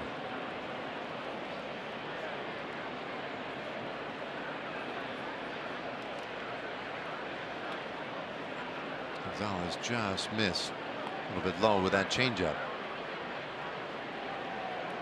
I think I already know what you're going to answer, but what do you think the bigger story is? That Rangers scoring 10 runs or Rocker limiting to 1 hit and no runs? Rocker, here's a fly ball out to center. And Colley chases it down, 1 away. Right? I mean, I think this is a great lineup that they run out there. I completely agree. Cam Colley talked about his center field work, just the speed out there. Just very smooth in getting to this one. So I actually thought your answer was going to be yes. That's what typically happens when I ask a question like that. But you're right. I would agree with you, just the way that the pitching staff has struggled so far in 4 games to start the second half. So hopefully Rocker has turned things around and can be a leader here. The rest of the guys can follow suit.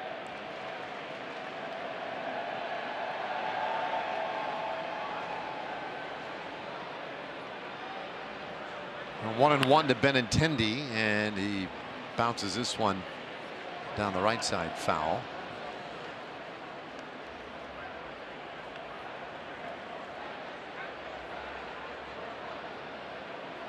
Well, I'll tell you one thing that kind of interests me, turning it now to the immediate as we watch Gonzalez deliver high, 2-2. It is his first appearance in a Rangers uniform.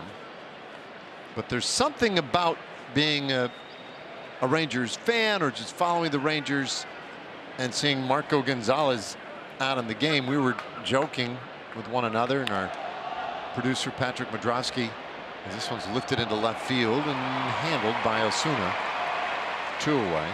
That back in the day when we would play Seattle, you would maybe see the Mariners 2 different series in the span of like a week or something, and there was no question you were going to see Marco Gonzalez twice, and it just always worked out that way. In other words, I feel like we've seen him a lot. So I go back and I look at his career splits.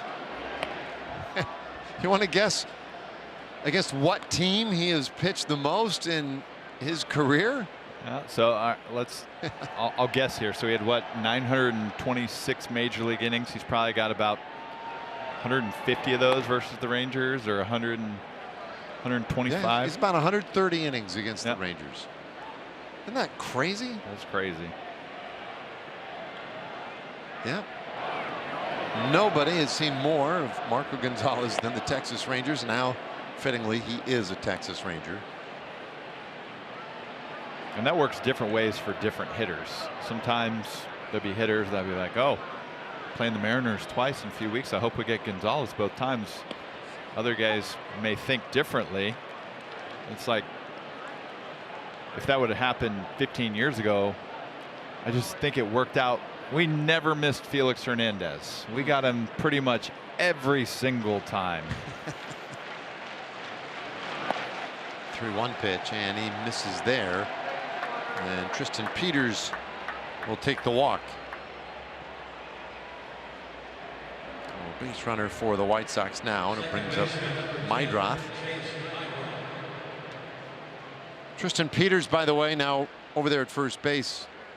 I'm sure you're probably pretty well aware of the, I don't know, the note that's brought up a lot of times with him about his minor league career.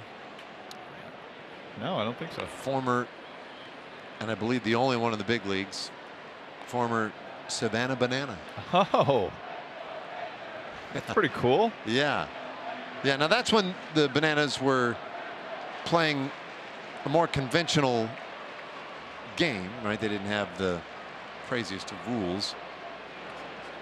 It was a minor league stop there briefly before it became what it is today, which is a traveling Harlem Globetrotters baseball version. But they used to have a little fun. They had the same owner, the same guy who, dresses all in yellow, the big top hat and all that. and he'll goof around a little bit. It was just the beginning of trying to make minor league baseball,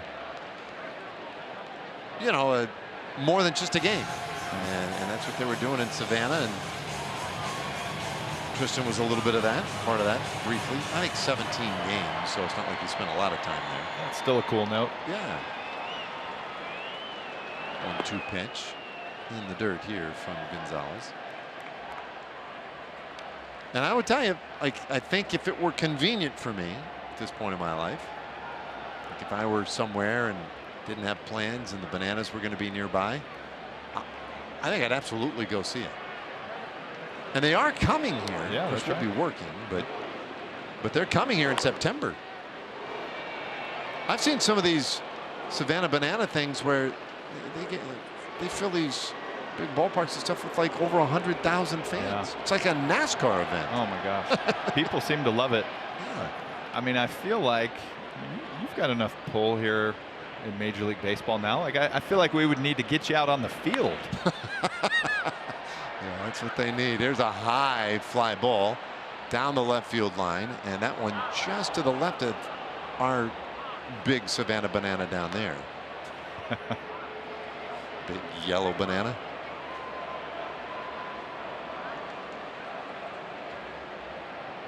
Two and two. There it is. Looks like a foul pole to me. Oh, you know what it is? Look at that. Sure enough. 2-2 from Gonzalez, and that's downstairs. I mean, you were talking about wrapping your arms around it last night. I mean, and you could go take a bite and yeah, you could prove me wrong. Yeah, well. Make sure somebody brings a camera. Here's a 3-2, and that's right down the middle. Tell you what, that's the Marco Gonzalez I remember in a Seattle Mariners uniform. Quiet seventh inning, works around a walk. Stretch time in Arlington, and the Rangers with the 10-0 lead.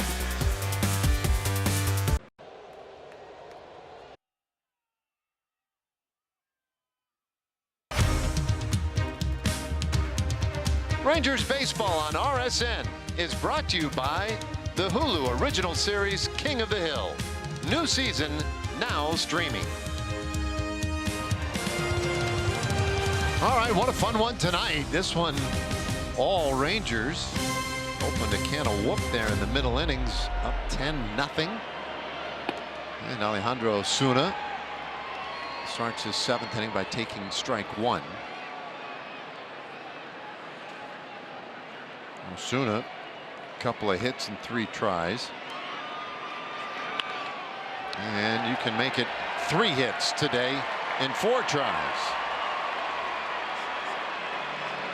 Leadoff single in the 7th.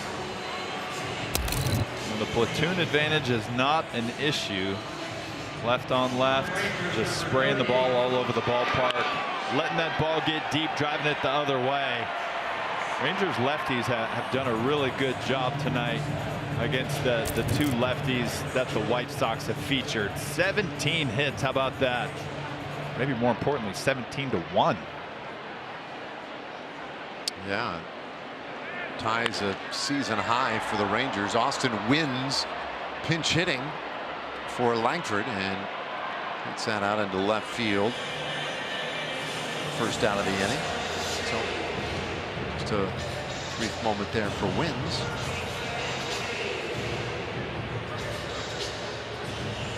One out, here comes Foscue.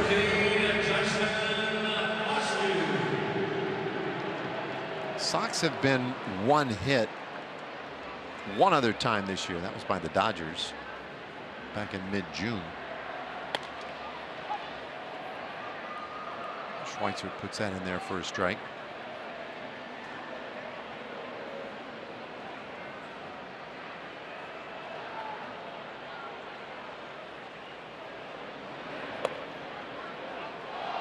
One and one. And for a guy that just has, what, 13 innings. You know, part of me was thinking the White Sox are going to run this guy into the ground. He did have 54 pitches his last outing, so I guess he is built up, and this is his first appearance in 4 days. So he's had a little bit of rest.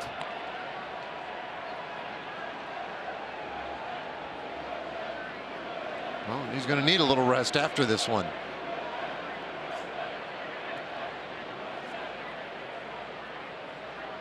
Two 1 pitch.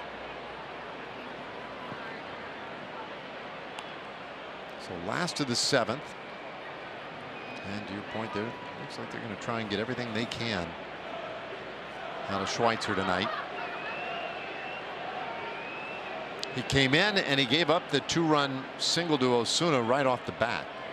When the next batter was Langford, he had a 2-run homer. And if there was really any hope for the White Sox, that pretty much erased it. At the time, it was 5-0 when he came in. And then 2 batters into his relief outing, all of a sudden, it was 9-0. Rangers have added a run since then.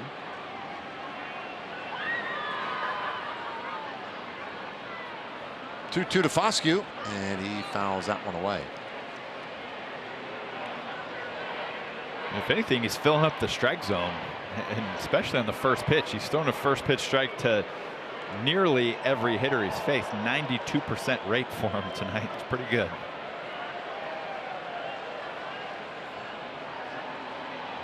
Two-two, and he's low with it.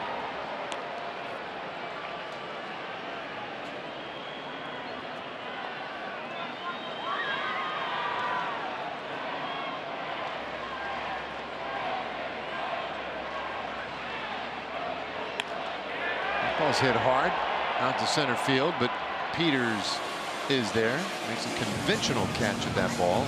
If he was still in a Savannah Bananas uniform, he would have done a backflip because he caught that or something. Could have at least caught it behind his back. When you were shagging back in the day during batting practice and whatnot, you used to work on those types of things? Just catching it behind my back, or like sometimes I do like a full spin and try to catch it blind. The one that always got me was there's a hard hit, base hit into right for Nicky Lopez. Another lefty having a good night. Yeah, the one that would be like the pop-up straight up, and you just stick your glove behind your back. Like, that was the one that I always feel like I was going to get too close to it and it was going to hit me in the head. Well, Evan Carter is going to pinch hit here for Nemo. Nemo finishes his night 4 for 4, all against left-handed pitching, and Carter pinch hitting for him to get a lefty on lefty matchup, which is kind of unusual. He shoots this one out to left field, and Anachi backpedals and makes the catch. That ends the inning. Rangers will leave a couple of men on in the 7th. 8th inning coming up in Arlington. This one all Rangers. It's 10-0.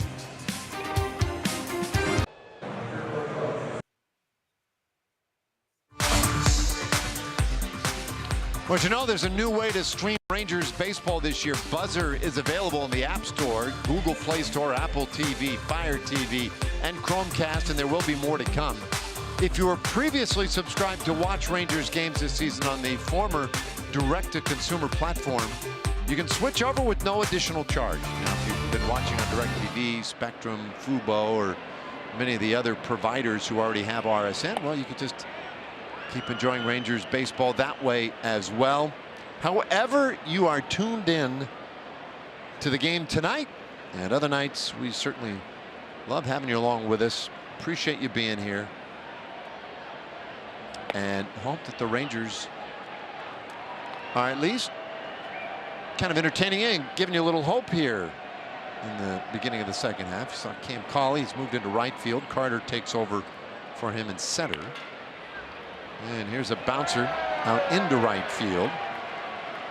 Base hit for Acuna to open the 8th inning. And that's just the second hit of the night for this White Sox team. Unbelievable. First by a right-handed hitter.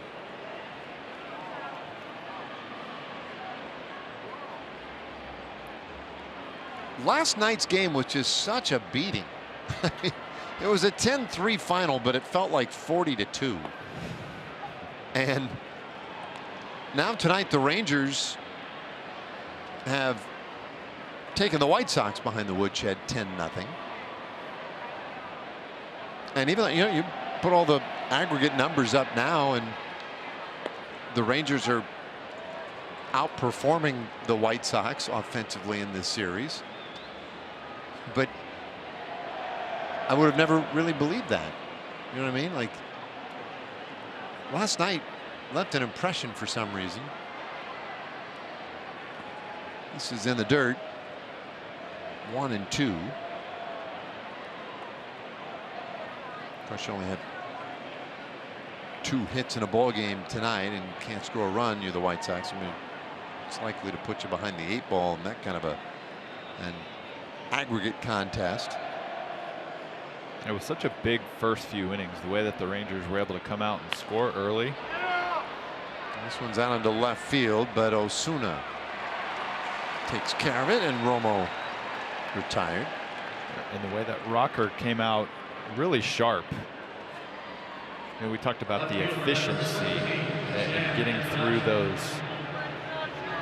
I mean, I don't know. I don't remember the exact amount of pitches through the first 2 or 3 innings, but faced 4 guys in the first, went 3 up, 3 down in the second and the third. So we set the tone the first time through the lineup.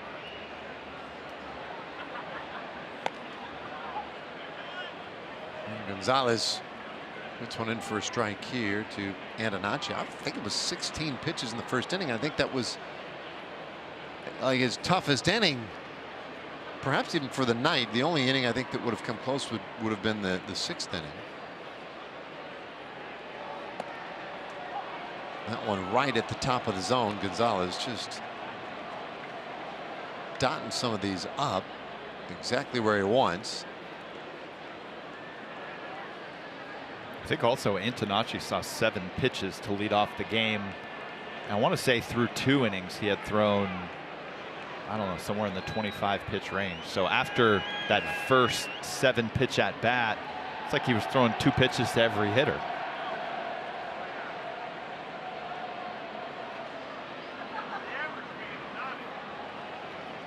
Gonzalez and Diaz taking a moment to come to terms with what they want to do. Here's a 2-strike pitch. And we'll try it again.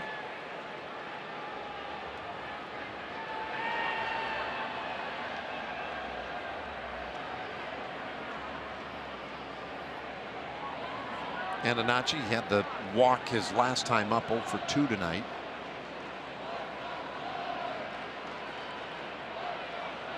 And this one's low and away. Tomorrow in the finale, the Rangers will send Cal Quantrill to the mound. Anthony Kay will have the start for the White Sox. And it'll be just like these last 2 nights. It's 7 o'clock first pitch, or 7:05. There's a bouncer right side foul.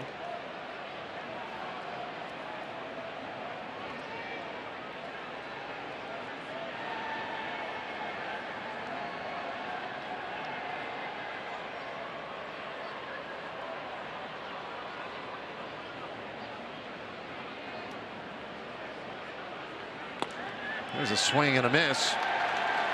So Antonacci strikes out. 2nd strikeout for Gonzalez tonight. And Gonzalez, never a big strikeout guy, but he hits his spots 90 miles an hour right on the outside part of the plate. Antonacci having good at bats this series, but maybe met his match with Gonzalez.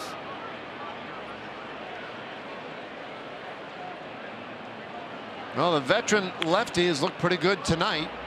He gets a weak fly ball to center field here. Carter makes a catch. The inning is done. Marco Gonzalez, great to have you. 2 scoreless innings and 2 strikeouts. This one a swinging strikeout of Antonacci. inning over.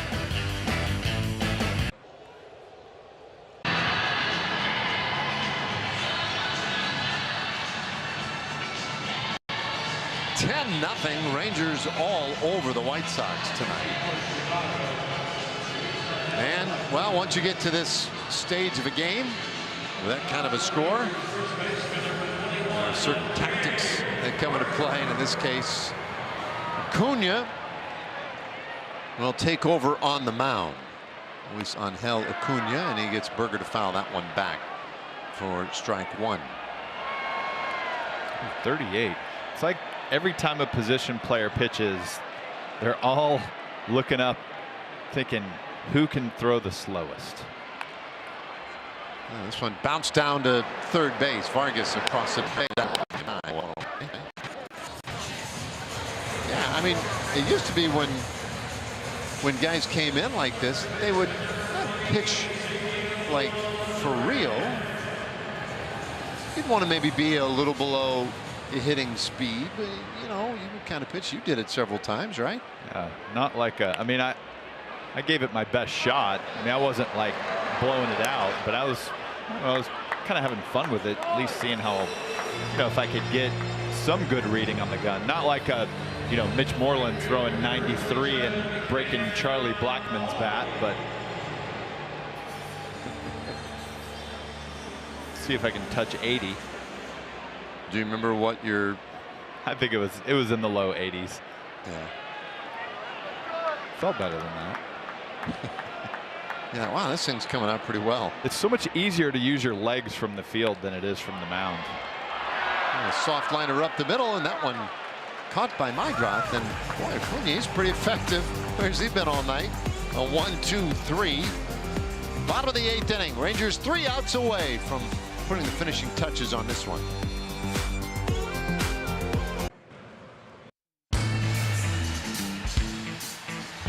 Well, there you see it, inning by inning. Rangers had fun tonight. They just kept adding 10 runs on a season high 18 hits. That's part of the story. Offense rolled tonight. But man, the other side was just dominant pitching with Kamar Rocker. And now Marco Gonzalez, who needs 3 more outs to get the old 3-inning save. And he fires one right in there for a strike to Vargas.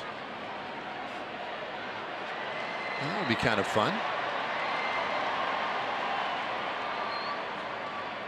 He's looked pretty good so far.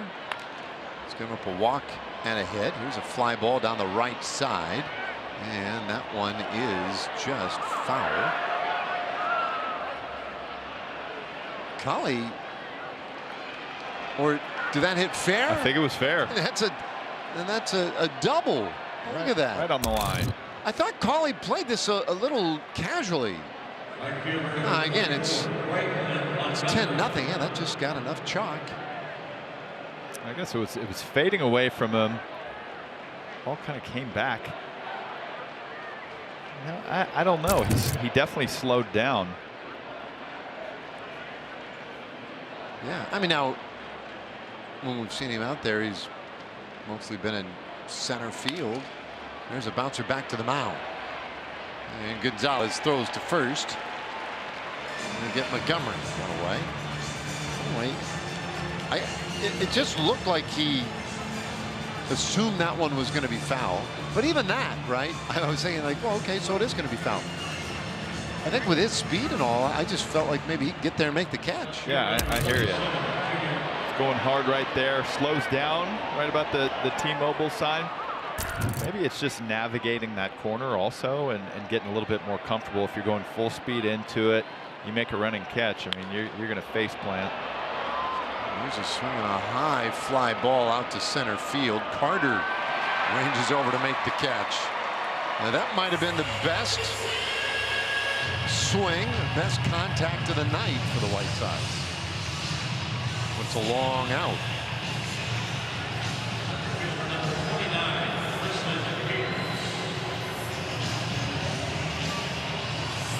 We'll bring up Tristan Peters now.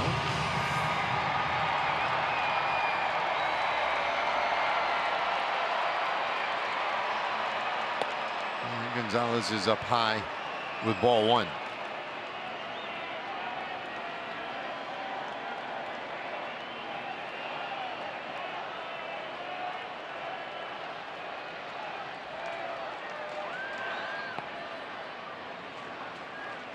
Two and 0.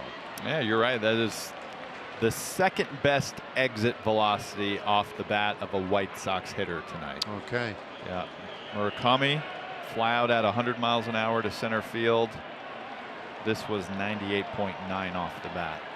It's been precious little tonight. Peters held up 3-0.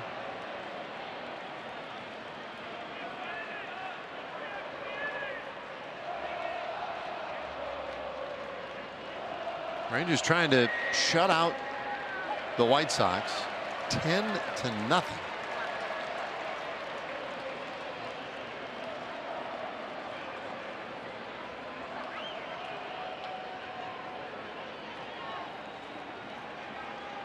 (3-1), and that's outside, ball four. So a 2-out walk in the ninth inning.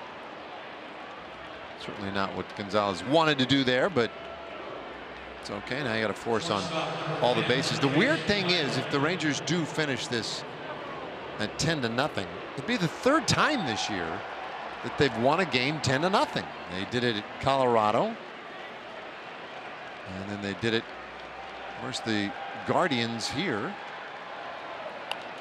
There's a swing and a foul over to the right side, out of play. Just trying to get that run differential back where it should be. Yeah, it's huge for that.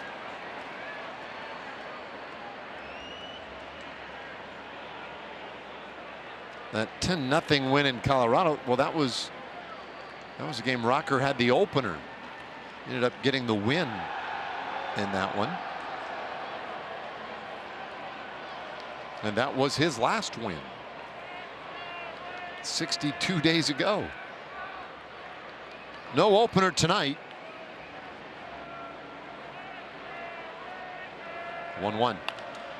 And that's off to the right side, foul. Way up there.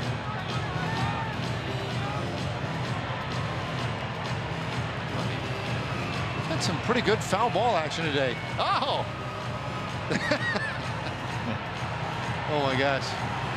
He's on the verge of tears. Oh, yeah, you got to give Sis a hug for that one. 1-2. Little bouncer, shortstop. And the good throw in time. This one is over. A 10-0 Rangers rebound win tonight. That was fun. Great offensive showing. Maybe more importantly, though, Kumar Rocker came out firing. 6 scoreless innings for him, only gave up 1 hit. The White Sox ended up with no runs and 3 hits. Rangers 10 runs, 18 hits. Big night for them. Oh no, Captain tarps off. The movement started in the 5th inning tonight, and it got deep enough that it even got Captain to play along. Rangers 10-0 winners tonight. Let's take a break. We'll come back and wrap it up for you here in a moment.